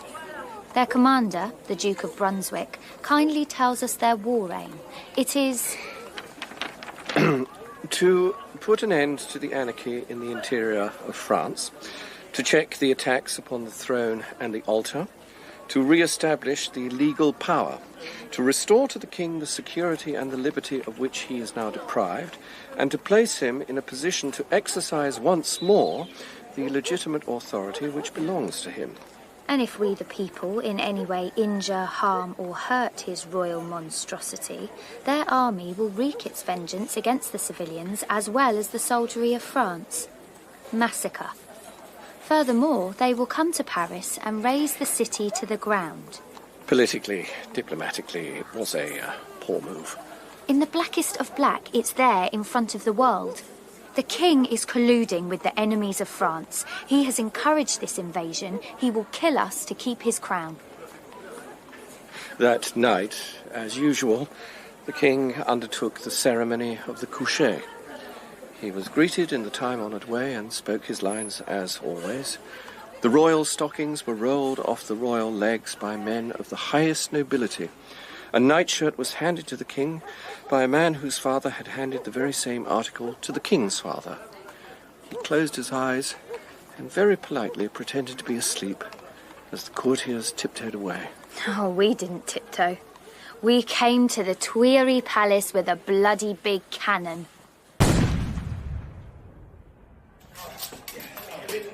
I don't think half the guns will fire. You get one that's rusty, take a sabre. Would you stop praying? Everyone is looking at us. Give me your baby. I wish Mama had not taken mine. Here you are. Oh, don't squeeze him. He's only a little scrap. You have to come now, Danton. We're inside. The walls are blown. Down. Everything is down. No, Georges. You can't go. Lucille! Gabrielle, sit there and be quiet. Lucille, brave girl, you must look after my wife. You must keep her calm. The children, they're safe with her mother. I am safe with 1,000 friends beside me. If the worst happens, I have money, very quiet money, hidden. Are you listening? Don't let anything happen to him. Camille is reckless. He is a fool. Everything will be well. You know she's... What? Again, with child. Gods, can't you give the poor woman a rest? You have other friends to entertain you by all accounts. Listen, you think and believe as we do. When you married Camille, you knew what you were doing. Did I? He was in love with my mother. I was young. I was an idiot. Look after my wife. I will look after Camille. We have chosen the revolution over a safe life. We must be brave. You mean I must? You think you already are? I will protect him as much as I can. We are going down to the city hall to declare ourselves the insurrectionary commune. Don't worry. Are we ready? Yes! Come on, men! Get to the palace.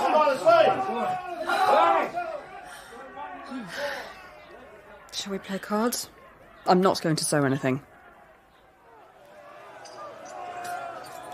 It raged, of course, this way and that, in the way that these things do, but who doubted the outcome? Who doubted, even for a moment, the passionate strength of the people? Who questioned their love of liberty and their longing for justice? Who could doubt that finally, this day, at last, we would walk the streets of the reclaimed city with our heads high and singing? We slaughtered the Swiss Guard and captured the king. He was our prisoner. I'm not saying a word.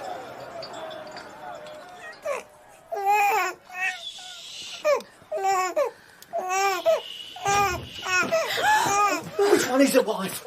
Do not take one step further, not one. Where?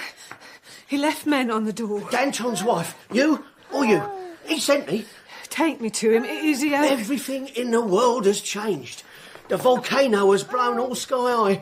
He said to say that. Tell us, what has happened exactly? My husband is Camille Desmoulins. Is he... Are both our husbands well? Are they hurt? Are they... Oh, just answer me. We are all well. Not all of us. Some brave souls are dead. Some not so brave as well. What is that in your hair?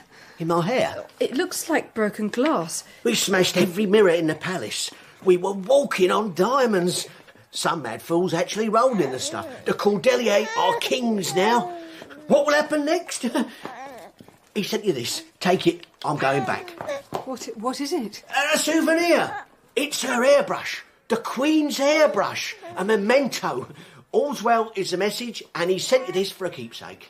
I don't want it. Oh, take it. I'm not running back through the streets with a hairbrush in my hand. This is the best day of our lives, this is. The day of glory. Her hair is grey. I didn't know that.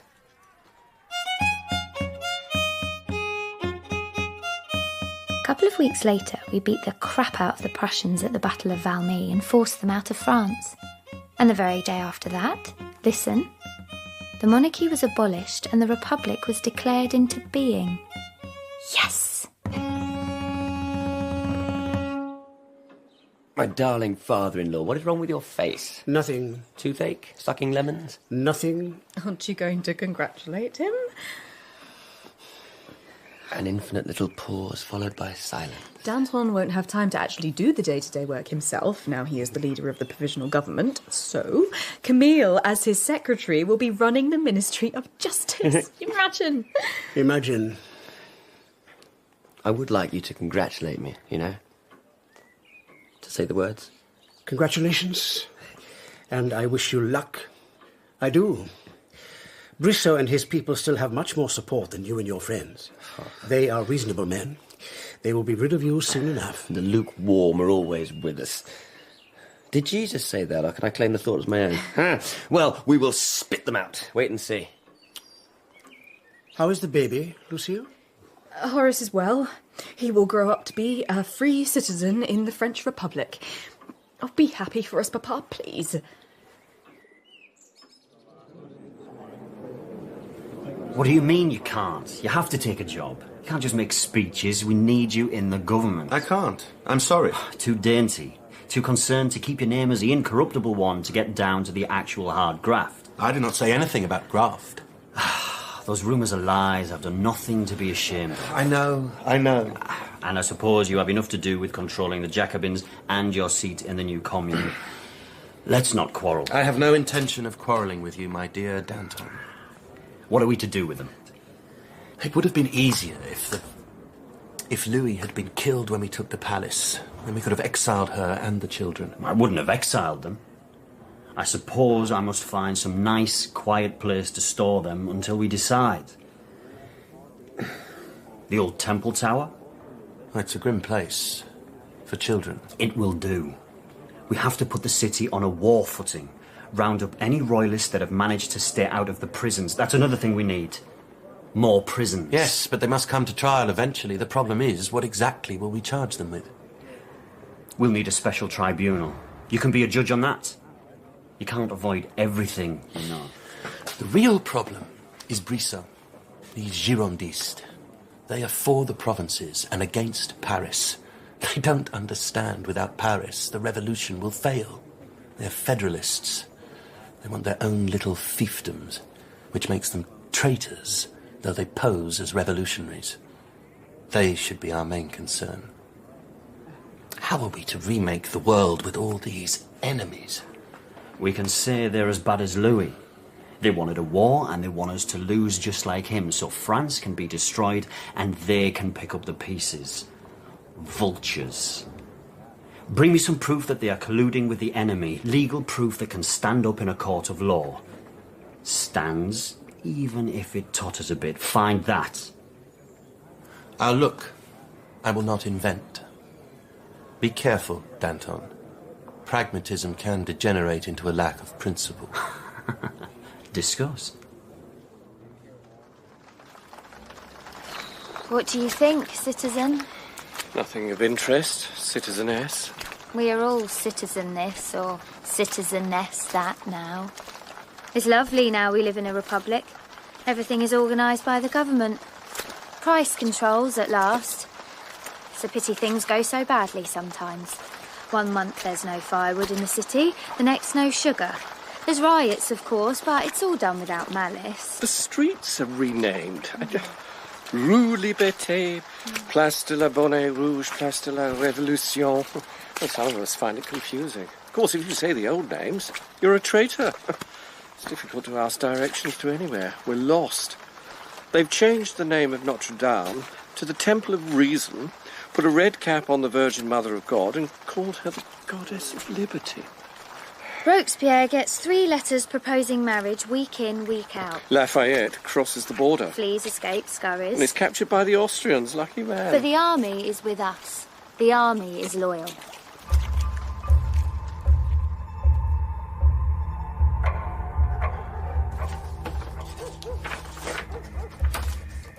And this list? Danton's, the ones he wants spared. And this is... The list of the prisoners, all 2,000 of them. Oh, God. Go home if you can't do this. I can do this, as well as you, Mirror. Better. God, this room stinks. You and brandy, not a nice combination. Light some more candles, will you? There is no point in creating the Republic if you're not willing to defend it. God. Huh. I see your friend Robespierre has respectfully declined, to be one of the judges. Yes. What do you make of that? Too shy to ask him yourself? It is a ludicrous affectation to walk about as he does, saying one is opposed to the death penalty. Death is the only, the true, the absolute penalty, and the revolution must hand it to its opponents wholesale. We cannot mince and pass and purse our lips. These are royalists. I do the same. I make speeches all the time. How I must bore my wife. Give me the list of prisoners. Not him. He is a journalist who's written the most pernicious lies about us. Not him. An old flame? No. Who then? They are arresting more people as we're sitting here smiling at one another. It must be done, Camille. But this one's for trial. Agreed? And this one? No objections? Cute. This one and her. Notorious she is. You see, it gets easier. Pour yourself another drink. It all happened too fast. That was the problem. The men on the tribunal were half asleep from sheer exhaustion, and drink, of course. The prisoners weren't all condemned. Sometimes at the last minute, one might manage to convince the tribunal they'd got the wrong person. Who in that class with any sense kept their papers? It was hard to know who anyone was. But if they were arrested, it must have been for a reason. And besides, these rich types with their sleek bodies and thin smiles, they all look alike. How can one tell them apart? What happened to the guilty? Well, they're hustled out the door into the courtyard where men with cudgels, cutlasses and butchers' axes are waiting to greet them. And they're hacked, chopped and beaten to death. And what happened to the innocent? What happened to those fortunate souls found not guilty? It all happened too fast. That was the problem. The innocent, those set free by the tribunal, were sent through the same doorway to meet the same men with the same weapons, all ready and waiting. The September massacre. They were royalists and traitors. The Princess de Lamballe was killed. Possibly raped, definitely dismembered. They put her head on a pike and they brought it round to the temple where the Capet family, as we must call the royal family these days, were being kept. And they waved the head at the window and invited Marie Antoinette to come and kiss her old friend hello.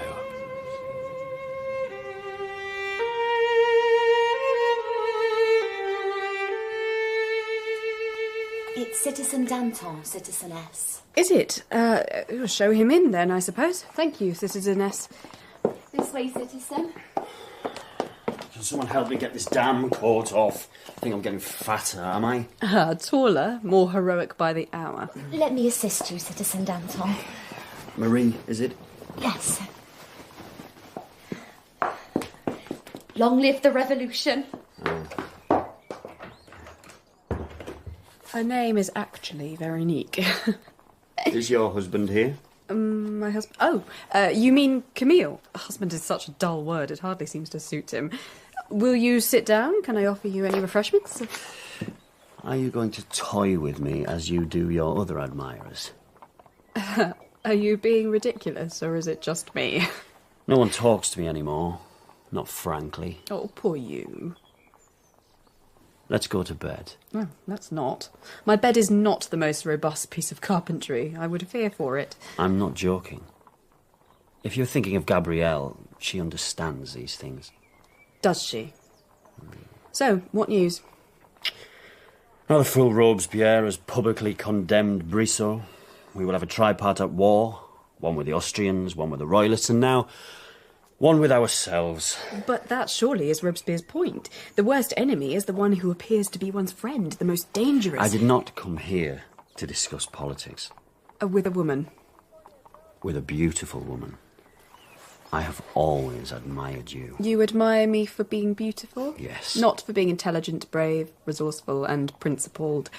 If I am all of those things or none, what does it matter? It doesn't, to me. You're not very good at this, are you? Go home. No. I need you. For what? I have enjoyed flirting a little with you, Georges, as I have with many, but... Note the pause, my dear. I could make you. Brute force is used by the brutal. I am brutal. Georges. Damn you!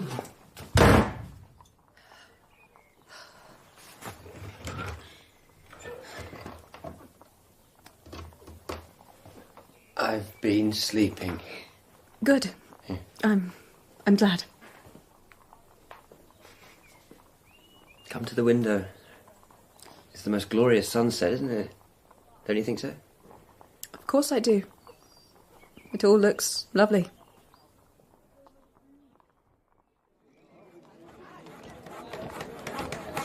For the steps, 1,700 livres.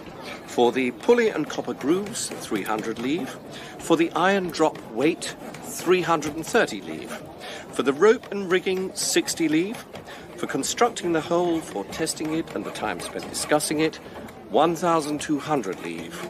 And finally, for a small-scale model for demonstration purposes to prevent accidents, 1,200 livres. You forgot. Yes, for the 3 blades. 2 in reserve, 600 livres, which brings us to a total of 5,390 livres. They always had the slice of luck, the aristos, aside from a few recent incidents. We don't want that happening again. It looks bad. In the old regime, their killing was kind. No choking and neck cracking on the end of a hempen rope for them. It'd be a sword or an axe. And our French executioners were accounted the finest in the world by those lucky enough to come across them. The aristos didn't get burnt or get their limbs and cods cropped, all over in one chop. Well, now it was a time of equality and humanity. What was once a privilege of rank was open to all. I can have your head off in a flash and you won't suffer at all, said that public health humanitarian and inventor. Remember? Citizen Guillotine.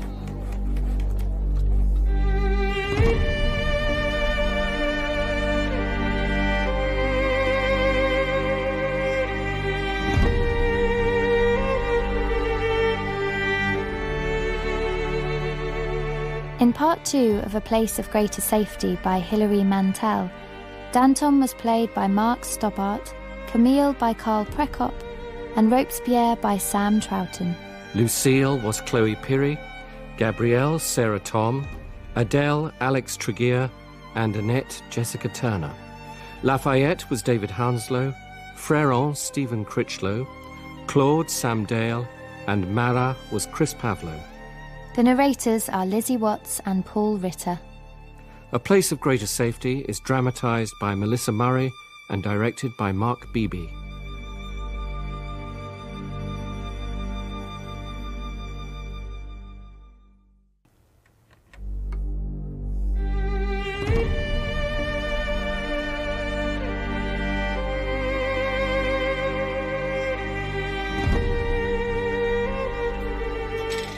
We are more often drunk with punches than with wine. We have fought for the revolution and have won the revolution. And what does that mean? Do we trust the men in the National Convention? How many still want to save King Louis? Most. How many, for all their talk, keep the door firmly closed on the likes of us? Most. We're a blunt instrument to be snatched up and thrown down as suits. Let me. The truth of the situation is that we need stability. Our armies are doing well, perhaps surprisingly. It's time to consolidate and time to prune back some of the ill-judged excesses of reform. That's the language. That's what the goddamn to bad hell Girondists say. Brissot and his lot. Row back, at the very best, stay still. But there's some saying strike on. The work is only half done. That's what he says, Robespierre. And he says we must know our enemies. Doesn't matter who they are. It doesn't matter if they're enemies because they're evil or stupid or simply misguided. We must clear them out of the road. But thankfully, he is in a minority. His are fearless words. They're absolute truths, incorruptible. He is a man like any other. And perhaps he's not as immaculate as you think. Did you know he's sleeping with his landlord's daughter? Robespierre is sleeping with his landlord's daughter. Really, Georges, what does that matter? How do I know? It's something new. One has to be aware of everything. I'm asking you, as a woman, what does it mean? He's always been so unaccountably celibate. What does this change mean? Is it important or not? You talk about each other all the time, you know. All of you. Worse than girls. Lucille was here yesterday. She was telling I'm going me... to Brussels. Do you have to? I mean... General de Maurier won't talk to the War Office. He was never politically on our side, so why anyone thought he'd be the man to propagate revolutionary thought over there? The idiots. They say he's closing down the Jacobin clubs. But he's a good general, isn't he? That's the point, and God knows we need someone with some military sense. I think it worse now we're doing well. It makes everyone nervous. The children will miss you. Why do you have to go? I thought you didn't like this war. You said it was a distraction. I will be back in time for the birth. I just need to knock a few heads together. As for the war, I may not have wanted it, but now it's here. I want to win it. I want to be seen winning it. Well, you'll be back for the King's trial. I know that. How many times must I tell you not to call that You'll man? want to be in at the kill. Is that what you think of me? You could save him. You can convince anyone of anything. Except my wife, it seems. I don't want to save him. Is that so hard to understand? There are rumours that I do, and it could harm me with my friends. Robespierre, be careful what you say. About the girl, his landlord's daughter. Robespierre had been sleeping with her for months, it seems. When his sister found out, I'd have liked to have seen that, her face. She had him moved out of that house within hours. She refuses to allow the girl to see him again, so all is back to normal. I just wonder how the girl managed to get him into bed in the first place. How did you get in here? Oh, he's learned to creep about like his idol Robespierre. And you run your fingers through your hair just like Camille does. How did you know about all this? And why didn't you tell me? We have more serious things to worry about. Well, you do. Read this. What is it? A letter from Bertrand de Monville, apparently. The ex-minister who now lives in London. He was kind enough to make sure his name was on the outside. Read it. Have you read it? Surprisingly, no. I had an unaccustomed scruple. But it will be bad. He won't have written you a love letter. It was addressed to you at the ministry, so I sneaked off with it. Nice stationery. Looked nasty. Blackmail, I thought. What does it say? What is it? Look at his colour. What is it? Tell me, for the love of God, what have you done, please? What is it? You shouldn't have done that. Yeah, let me... Keep away from me! I have never hid her before, Camille. I promise you. Why did you bring this letter to me? I could kill you. Bathe your face, Gabrielle. Go and bathe your face. I will go and bathe my face.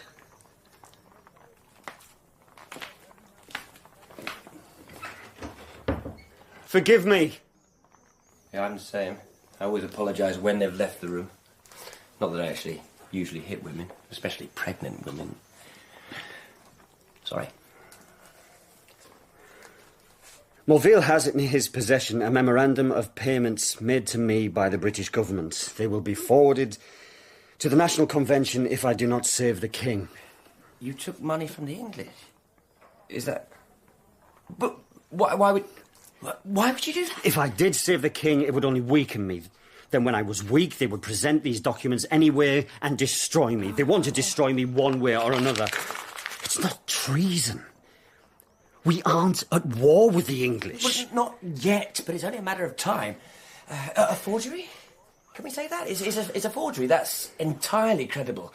But just for clarity, dear friend, Did you take money from the English? Right. So, you took the money because... because you were playing a double game with them. The English pretending, letting them think they had a real hold on you, those mutton-headed men of that foggy little island. Ha! You fooled them. My reputation will be ruined. Robespierre, what the devil will he say? Do, defend, or disown me? No. He needs me. I need him. Yeah, there have been rumours about you before, of course. The crown jewels, for instance. Some people think you organised the riot that led to their being stolen. I think my luck is running out. I am seriously wounded this time. I am bleeding to death. That's a bit dramatic for you, isn't it? A bit full-blown. I used the money from the jewels to buy off one of the enemy generals. Traditional tactic. It's amazing how stupid I can be. I was a silly, stammering boy, and the revolution, the idea of a revolution gave me courage. What has it given you that the old world wouldn't have? You would have risen in that world too. Not so high, not so mighty, perhaps. Are you a greedy man, George? Is it as simple as that? Don't presume to lecture me! And no, it is nothing like as simple as that. What should we do? Oh, you can do what you like. Where are you going? To the war. If I win that, then everything, it will seem nothing. I am too big to be brought down. I will brazen this out. Say they are forgeries. Write it. Publish.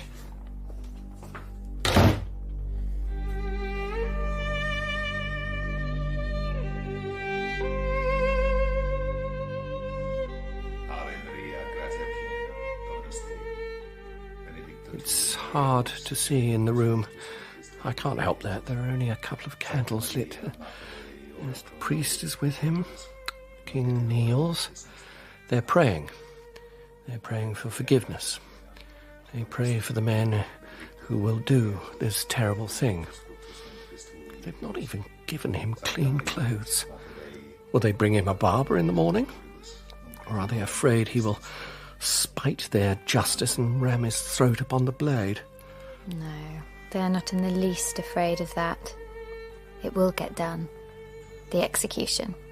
It's a bit of business, that's all. The trial went the way we all knew it would. And now they'll lead him out and chop his head off. Finish.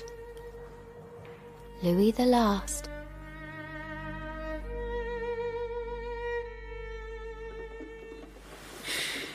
Oh, these bodies of ours, how they betray us.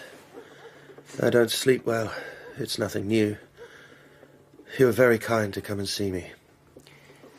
I'm worried about Danton. He must have heard the rumours. Danton. Sometimes I crave to return to my private life. You're vulnerable, Maxime. We got the tyrant's head, and that has angered our friends, some of them, as much as our enemies. But the king must die so that the people can live. What do we do now? We destroy the Girondists, and we take over the government. We're too few and too worn out for that.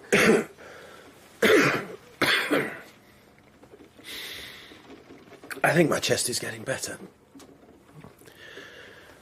It's hard to think of myself as a child. When I was at school before you came, I was not unhappy. No one was cruel to me. No one bothered me or bothered about me. But you came, a wild little boy, stuttering but never silent, and for some reason I have never understood, you became my friend. Just instantly. And then I was part of it all. Life mattered. I became involved. That, you see, was my beginning. Maxime. What is wrong, my friend? What's happening to our revolution? History is a lie, full of kings and great generals. The real heroes are those who resist tyranny, They kill us and wipe our names off the record so that no one believes it is possible to resist. They will obliterate us in time, perhaps. Or perhaps our names will live forever. We can't know. We shouldn't care. Work. That is our redemption. Yes? I suppose you want me to quote that in my next article.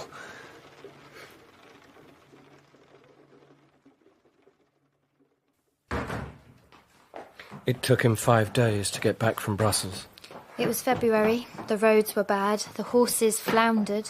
He didn't eat or speak. No one spoke to him. He rode like a fury to somewhere he didn't want to go. To Paris. Here, to their apartment. They tried to show him the baby. In the wardrobe, her clothes hung like shed skins. Like the empty bodies of the tortured and the defeated. He found the laundry lists. The invitations she had accepted, the ones she had rejected. A novel with her place marked. A cap with half-sewn ribbons for the baby.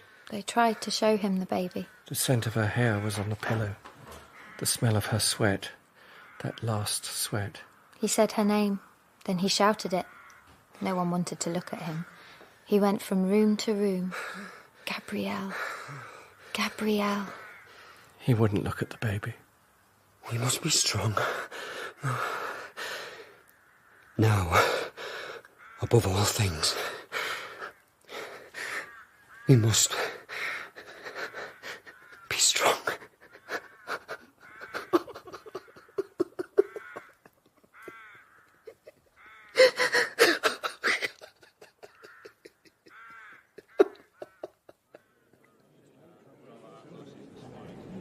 There are other things to worry about before long. We're at war with England and Holland now, as well as Austria. They're all in a coalition against us. We say to the people, their people, rise up as we have risen. We will help you achieve your liberty. It's a clarion call to freedom, ringing out. And the buggers do nothing. They don't rise. They don't even lift their heads. Foreigners. There are too many foreigners. We start losing battles. We start losing the war. There are riots here in France against the government. In Orléans, Versailles, Verdun, Courville.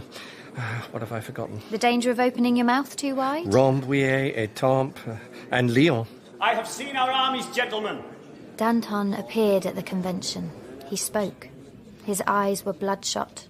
His skin the colour of bad cheese. I have seen our armies, gentlemen. They are full of brave men, but full of incompetence.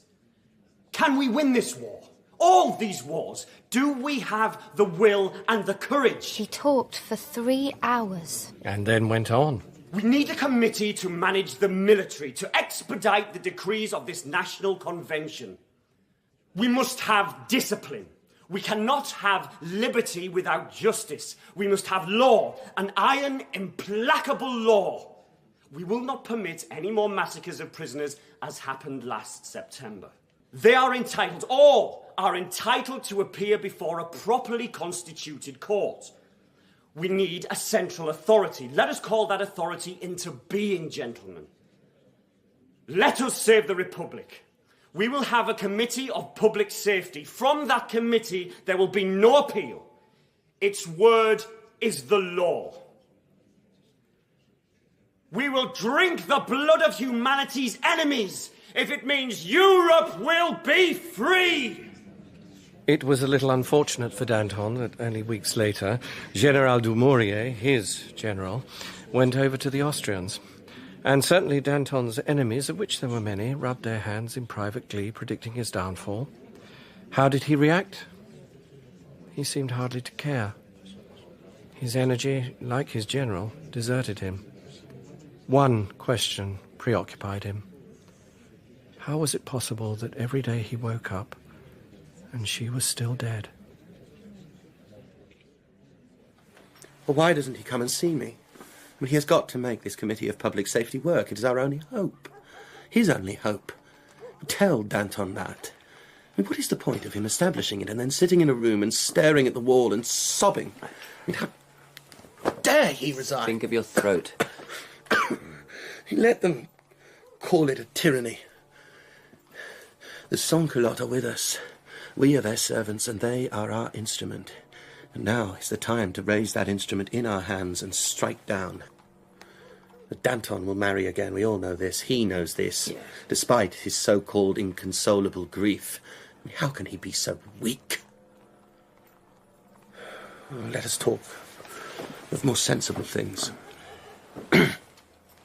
I wish to raise a philosophical, perhaps ethical question with you. Answer freely.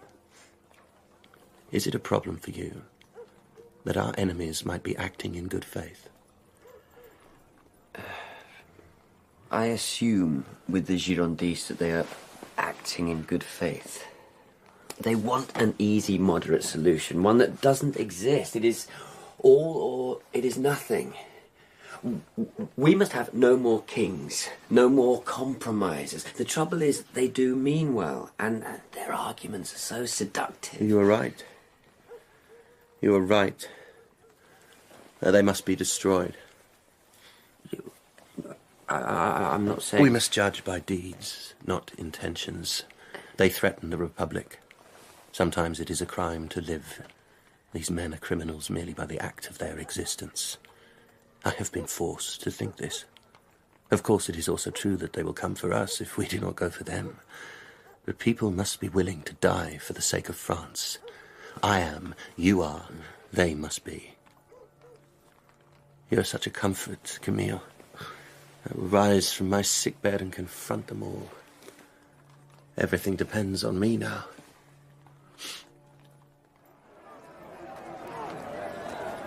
Oh, I like a good mob. How many do you think?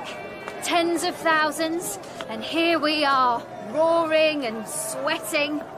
Robespierre! Danton! We are here for you! Down with the Girondists! In the convention, Robespierre, white-faced, condemns his enemies who return the compliment. Imprecations, accusations, embezzlement, robbery, collusion, confusion, corruption, treachery, once more treachery. And rising up from all these words, the dark, mephitic stink of fear. Bad breath and uneasy bowels. If they can trim the king down to size, what hope for poor fools on the wrong side of history? They say she had her hair done for the occasion. Can you imagine? It's important to look well, I suppose, if one is determined to go down in history as an assassin. Jean-Paul Marat dead. Charlotte Corday. I mean, who was she? I don't want to talk. I disliked even looking at him. He was half dead anyway, diseased. Riddled and rotted with disease. And the things he said... Marat was my friend, Annette. Oh, that's something to boast about. Don't provoke him, Mama. Well, am I not allowed to speak my mind to my own son-in-law? Do you think Camille would denounce me?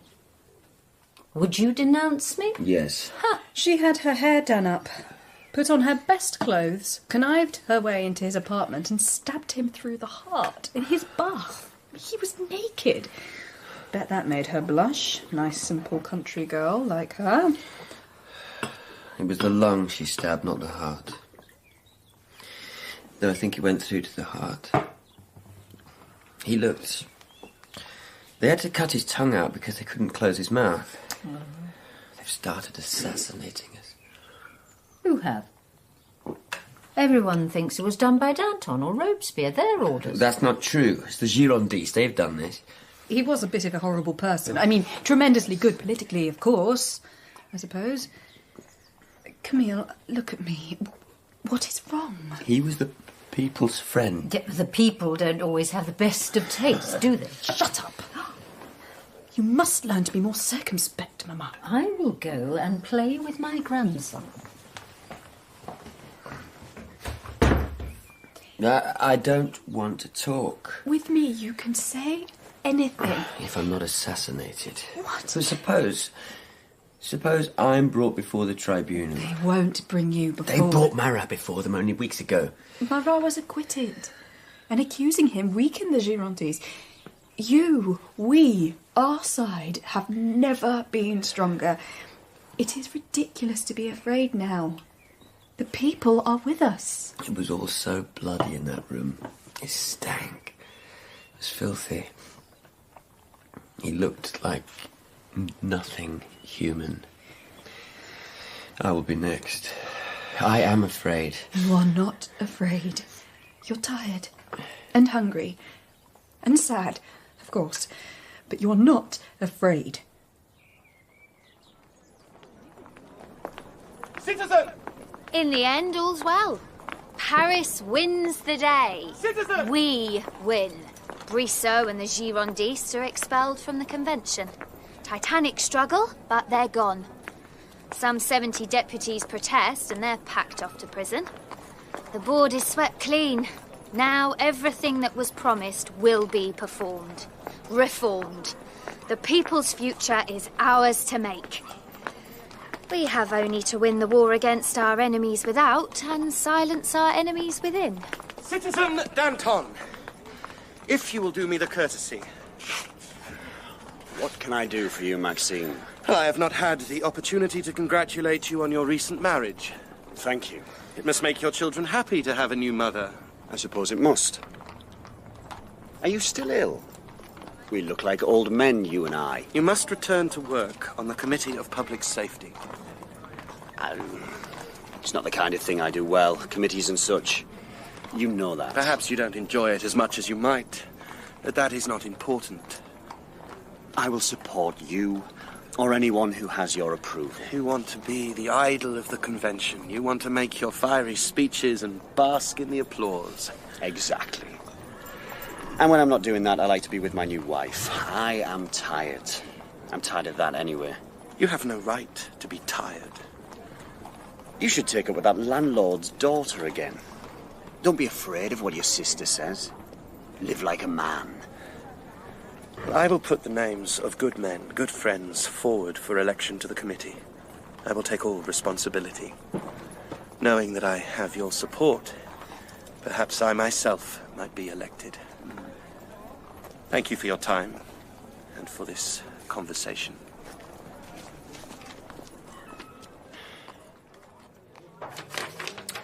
Law of suspects.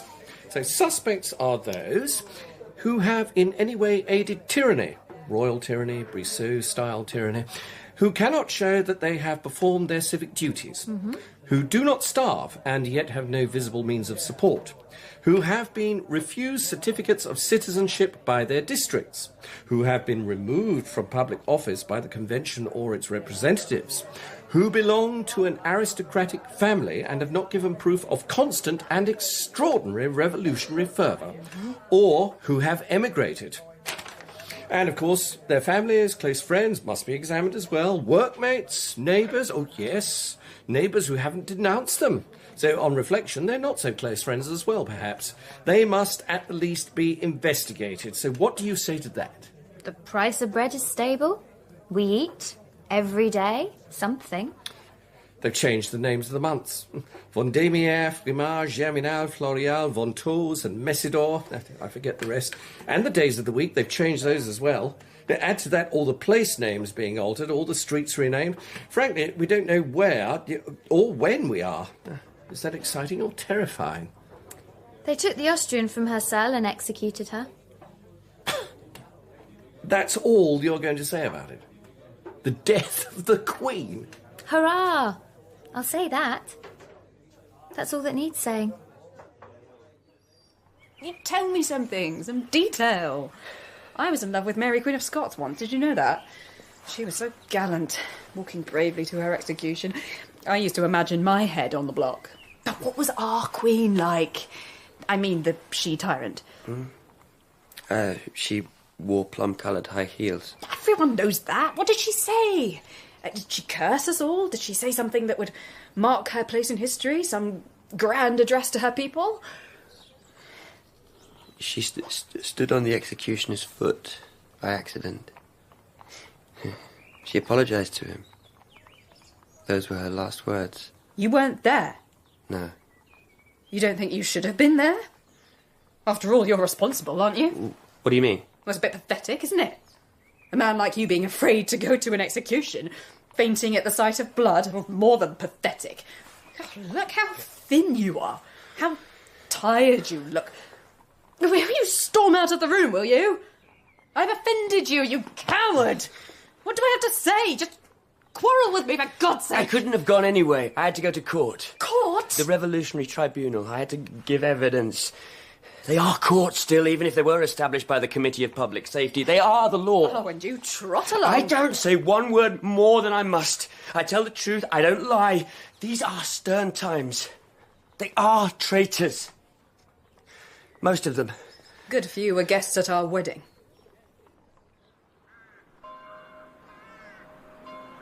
It's not fair. It's absolutely not fair on the poor executioner. Poor Monsieur Sanson, Citizen Sanson, he started with 2 assistants, and now he has 7. And all of them have to be paid out of his wages. At the beginning, it was to be a neat, clean business. Humane was the word in vogue. But lopping 30 heads off in a day, 30, it all gets a bit... Well, for a start, it doesn't give a man time to clear and clean up the actual apparatus, or himself. His boots are sodden. They stink. Even with a leather waistcoat, his shirts get ruined, splashed to the armpits. They literally disintegrate within days. And some of them, his clients, are too sick or too terrified to move into position, and he has to haul them into place. His back hurts. It really hurts. And then with the delays, those at the end of the queue waiting their turn start fainting. And not just the women. It's nasty. They wet themselves, some of them. And worse. It used to be possible to take pride in the work. Do the job well, give yourself and the condemned some dignity. He's running a dirty outdoor abattoir now. That's what it is. Not that he says that to anyone, of course. More than his life is worth.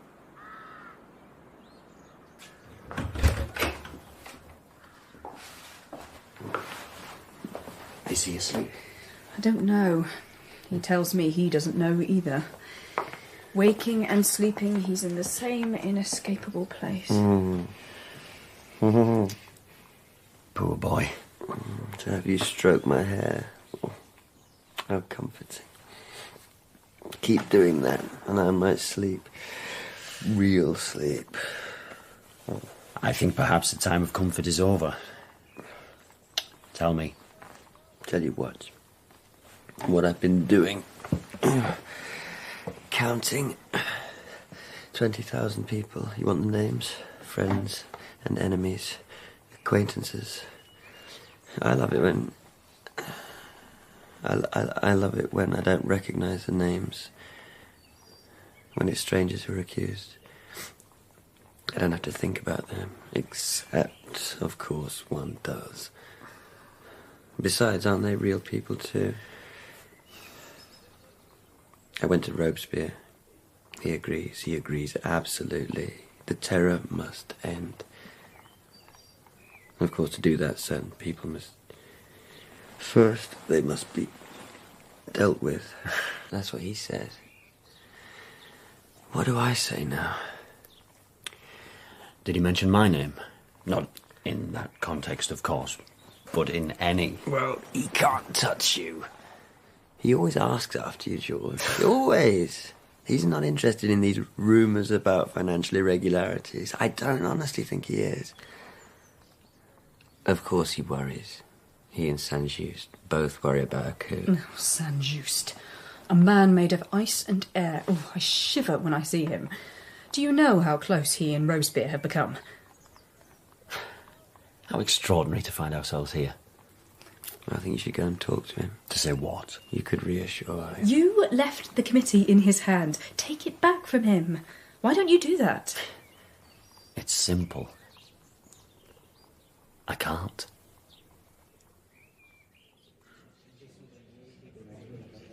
My friends, my fellow Jacobins, Danton is not here.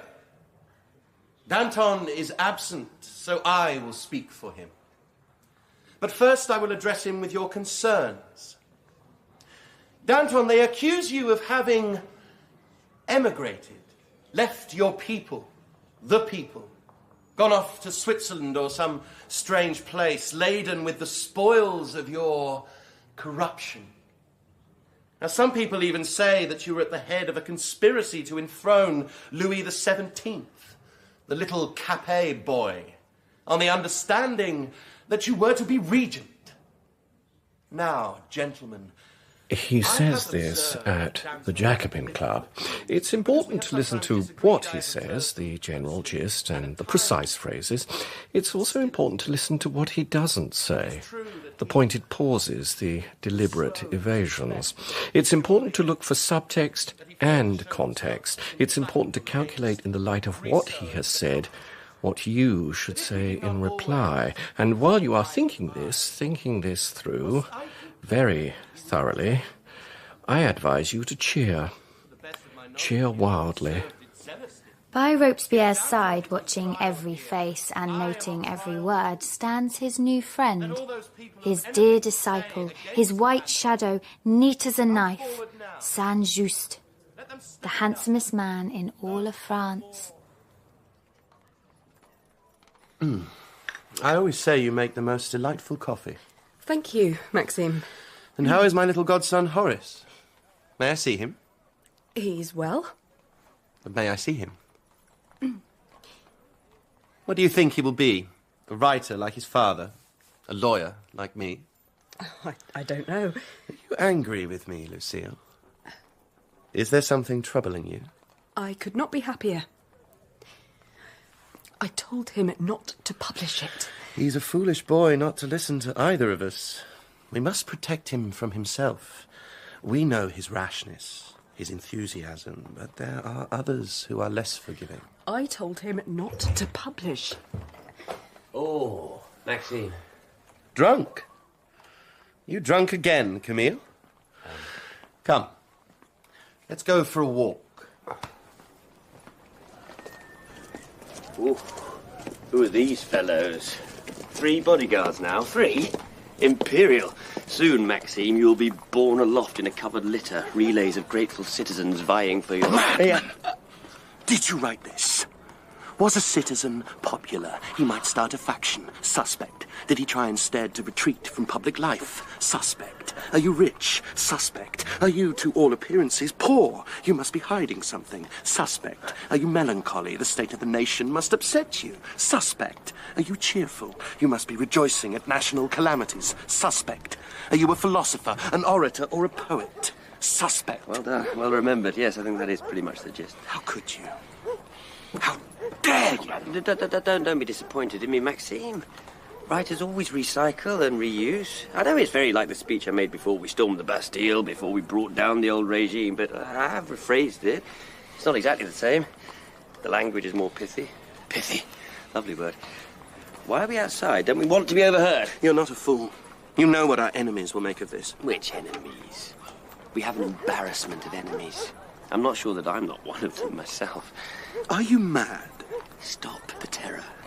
You can. You can. You have the authority. It must stop. Even if it is only out of pity for the men on that terrible tribunal. Dead men. Drowned in drink men. They cannot continue day after day condemning the citizenry of the world to the guillotine. Did you hear they sentenced a corpse to be guillotined? They've run out of their senses. Save them. Or I will write worse things. You will not. Do you think for a moment that I in any way want, that I am not and have always been against? Yes. But to stop the tribunal, it would be necessary to dismiss the Committee of Public Safety. The committee is the keystone of everything. We have made it that. Danton made it that. It is the government of France. Tamper with it, and the whole structure falls. Not this or that minister, not this or that man, but the whole thing. To the floor, in a moment, destroyed. The work and labour of generations. The people. The people. Think how they need us, how they depend on us. We do terrible things. Perhaps we do. But though hundreds perish, thousands are saved. Thousands and thousands will live to see. Yes. Do you believe this? I will be proved to be right. And suddenly joy. We are winning the wars, all of them. The Austrians are in retreat, the rebels in Toulon are destroyed. There's a young officer there, Bonaparte, some Corsican, who's the hero of the hour. Great things are coming. And Paris is quiet, no riots now. Aren't you happy with that? What doesn't taste of iron tastes of acid. No one talks of the war. We envy the soldiers who fight a real enemy, and that's in another country, another France. Now here we wrestle with demons, sad, stinking, and terrified demons, our dear rulers. And we are terrified too.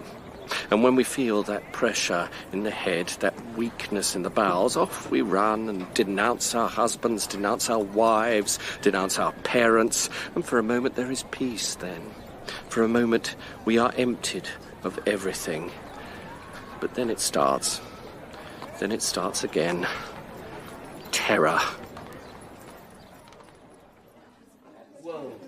They are standing 6 deep outside the booksellers demanding copies of your pamphlets. It is a triumph.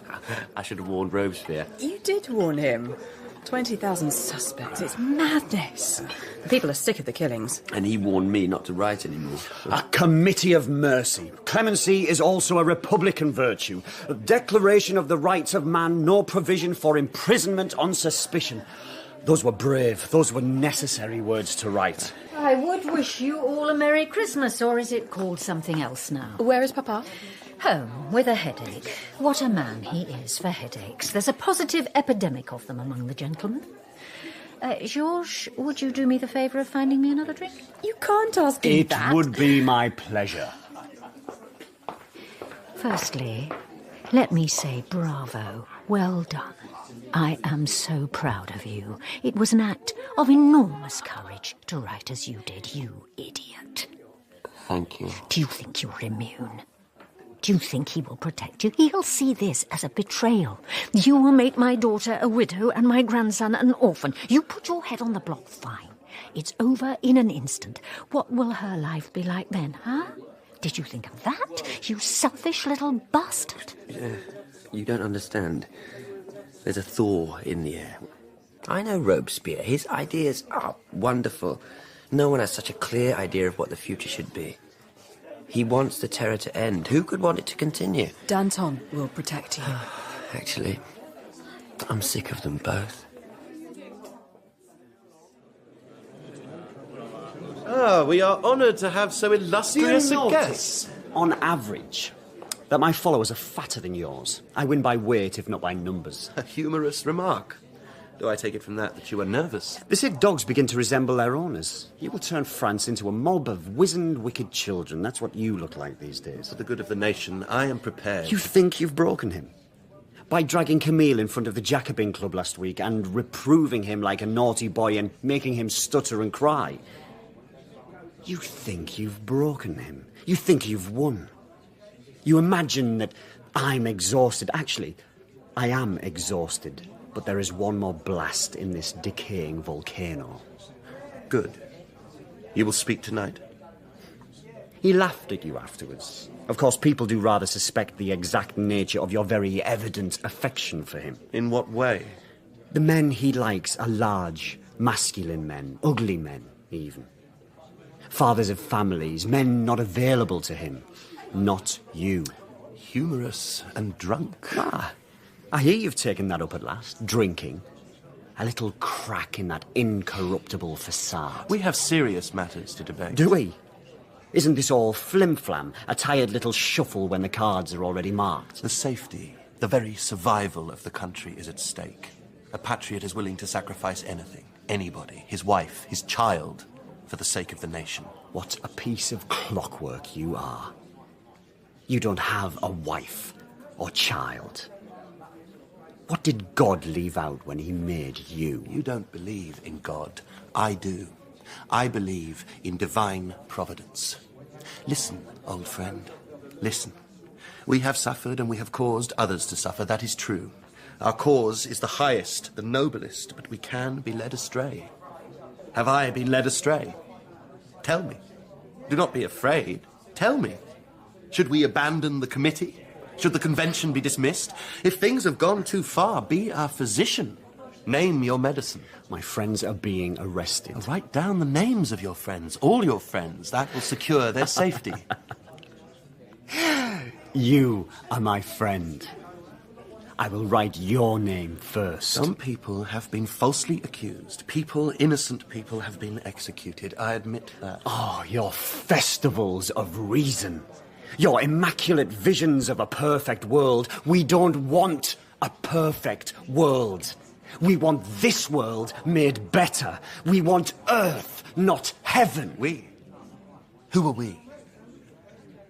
Friends, make yourselves known.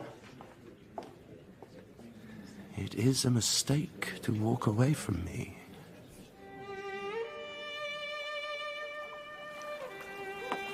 Robespierre is ill. He is always ill these days. Feverish. He dreams of the Republic of Virtue, a calm, beloved country, the home of justice, the beacon of the world. The fields and streets full of peace and prosperity, no one tormented, no one with sleepless nights. Here's news, though. The Committees of Public Safety and General Security hereby decree that Danton, Lacroix, Camille Desmoulins and Philippot, all members of the National Convention, shall be arrested and taken to the Luxembourg, there to be kept in secret and solitary confinement. And they do command the Mayor of Paris to execute this present decree immediately on receipt thereof. 63 words, and it's done. I think it incredibly rude to keep us waiting like this. You should eat something. I want you to remarry. I have a number of possibilities in mind. Good. I think you should eat something. No time. I'll be here soon. It's ridiculously inefficient. I could have fled the country. And there's some soup, I think. I thought an aristo, some gallant gentleman, would run me through in 89 and I'd be a martyr. Or that the Austrians would get to Paris in 92 and I'd be there, first in line to defy them. A shot rings out and Camille Desmoulins dies, a national hero. Now I'll go down in history as a counter-revolutionary. It's not fair. It's completely unfair. What time is it? Nearly dawn. Perhaps the order has been withdrawn. Oh, no.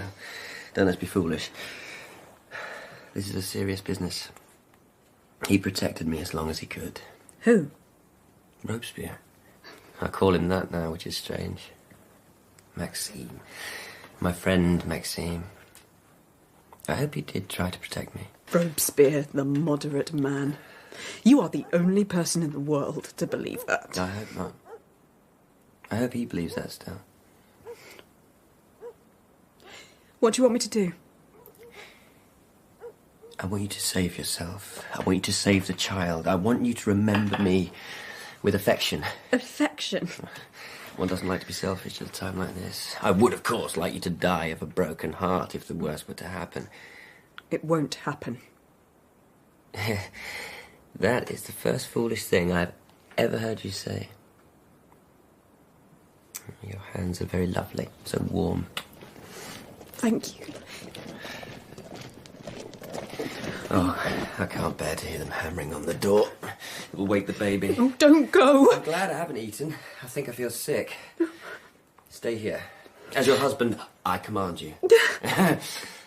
Quickly. Camille!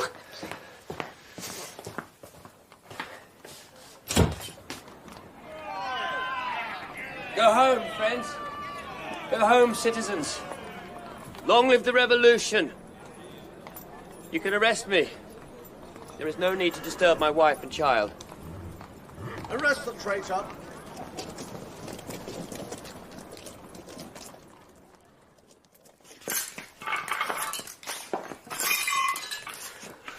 What sort of country is this? You shouldn't have come. You shouldn't have come here. I can't offer you a chair, I'm afraid, Mamma. They have broken every chair in the house except the one I'm sitting on. Where's Horace? Oh, a neighbour took him. She's a fool. But I had so many letters to write and he was crying. I have written to all the members of the Committee of Public Safety. I will write to the police committee. You've interrupted me. The books. Ripped. The ashes in the fire raked over. All the cushions torn open. They broke his pens.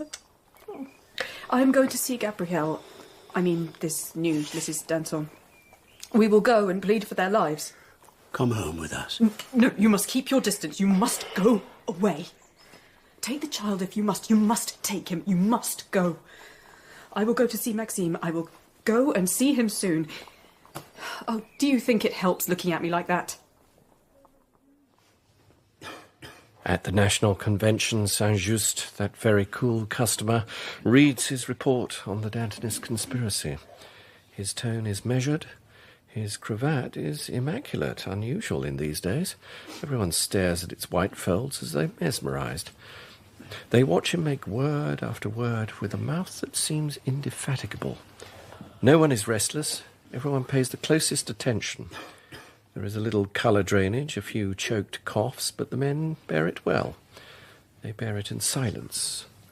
Silence is the new fashion, after all. Whoever shows fear is guilty, says Robespierre.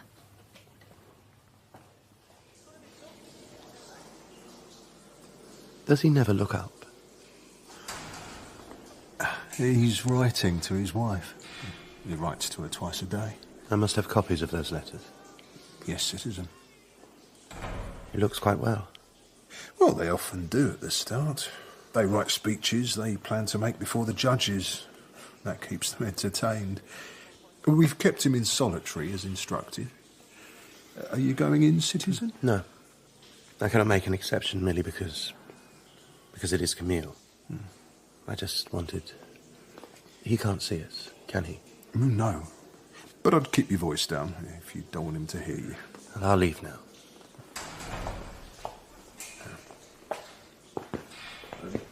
Danton is down that corridor. Would you like to take a peek at him as well? A peek? I meant no offence. None at all. Believe me. This is a terrible place.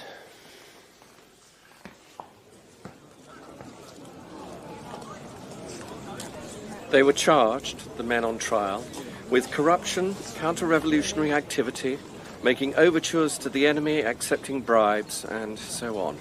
The most serious charges were directed at Danton, of course. Not that that made any real difference. The smallest crime attracted the same penalty as the most serious. From accusation to decapitation was a short, clear trajectory. Was a trial necessary? Why not? We like these entertainments. Perhaps even the accused do. He seems to be enjoying himself, Danton. His great swag of a belly acting like a sounding board. They can hear him in the corridors. With the windows open, they can hear him on the streets. Off he booms. The jokes, the appeals, the furious polemic, just like the old days. Just as though he's forgotten where he actually is. For a moment, it seems as though they've made a mistake. They have misjudged the people's affection for this man. The crowd outside began to cheer, to shout his name. But he is only human, only one man with one voice, and after hours, after the most impassioned defence, his knees and throat give way. He sits down. There isn't a glass of water to drink. When it comes to Camille's turn, he keeps his answers dry and clear, very short. Is it true that one of his accusers gave evidence against him with the most amusing comic stutter? Who knows? Naturally, it is prohibited to publish any account of the trial. On a day like this 1 year ago, says Danton, I founded the Committee of Public Safety. I ask pardon of God and man. Oh, we have such work to do, Saint-Just, and there are so few of us left now. What is next? She is sitting outside again, drawing attention to herself. Alone? Of course alone. Who would sit with a woman like that?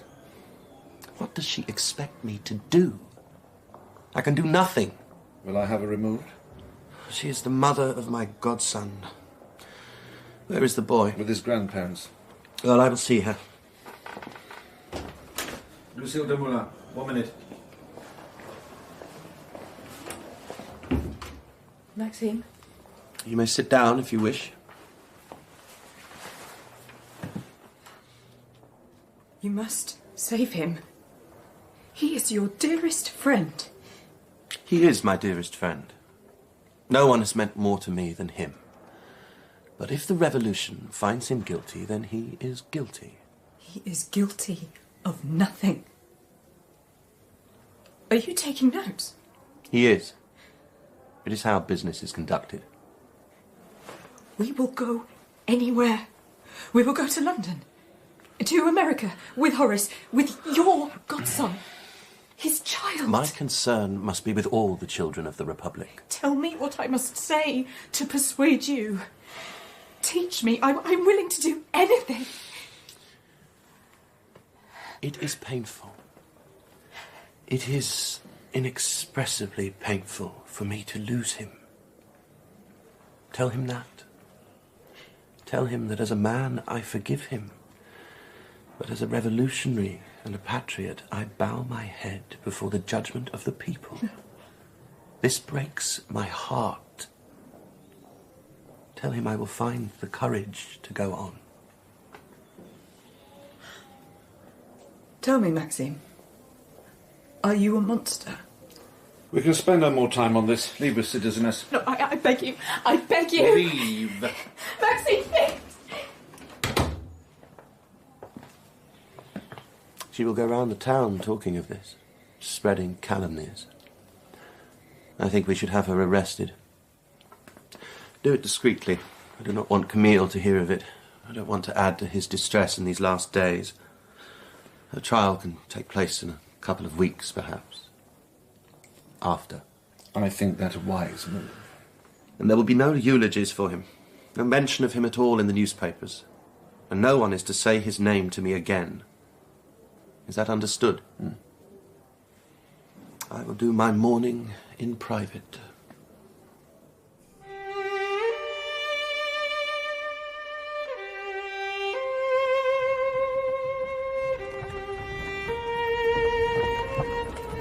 This isn't the last time this happens, but it is the last time we will have to do it. Walk behind the death cart. People used to show an interest. They'd throw stones or muck, or if they had nothing else, they'd shout insults. But now they're just a daily nuisance. A traffic problem. The carts lumber along the streets, the poor horses straining at the weight, getting in everyone's way. History will go on. There's no point in being sentimental about it. This is just one of a million other turning points. Camille is holding Danton's hand. Or Danton is holding his. There is some comfort in that. And Camille is thinking... We can imagine Camille thinking... That may be the last bakers I will ever see. The last dog. The last pretty woman. I have perhaps 15 minutes left to breathe. I will never know the end of this story. I won't ever know what happened tomorrow or in an hour's time. Whether all this was worth this. I should be thinking of Lucille. I should be thinking of her and my soul's salvation. I pray to God this journey never ends. I would like to sit in this dirty cart for all eternity. My name is Citizen Sanson. I am your executioner. I will serve you well. Step up, lads. Up the steps. Don't slip.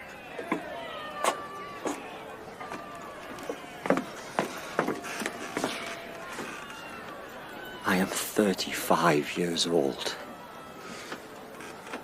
Let me be brave. Let me be brave.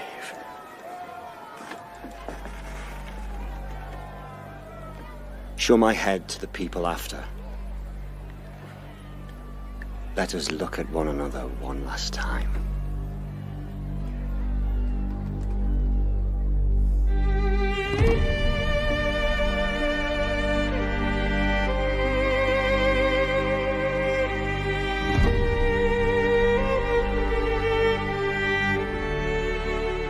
In Part 3 of A Place of Greater Safety by Hilary Mantel, Danton was played by Marc Stobbart, Camille by Carl Prekopp, and Robespierre by Sam Troughton. Lucille was Chloe Pirrie, Gabrielle Sarah Tom, Annette Jessica Turner, and Claude was Sam Dale. Saint-Just was Stephen Critchlow, the executioner David Hounslow, and the jailer was Chris Pavlo. The narrators were Lizzie Watts and Paul Ritter. A Place of Greater Safety was dramatised by Melissa Murray and directed by Marc Beeby.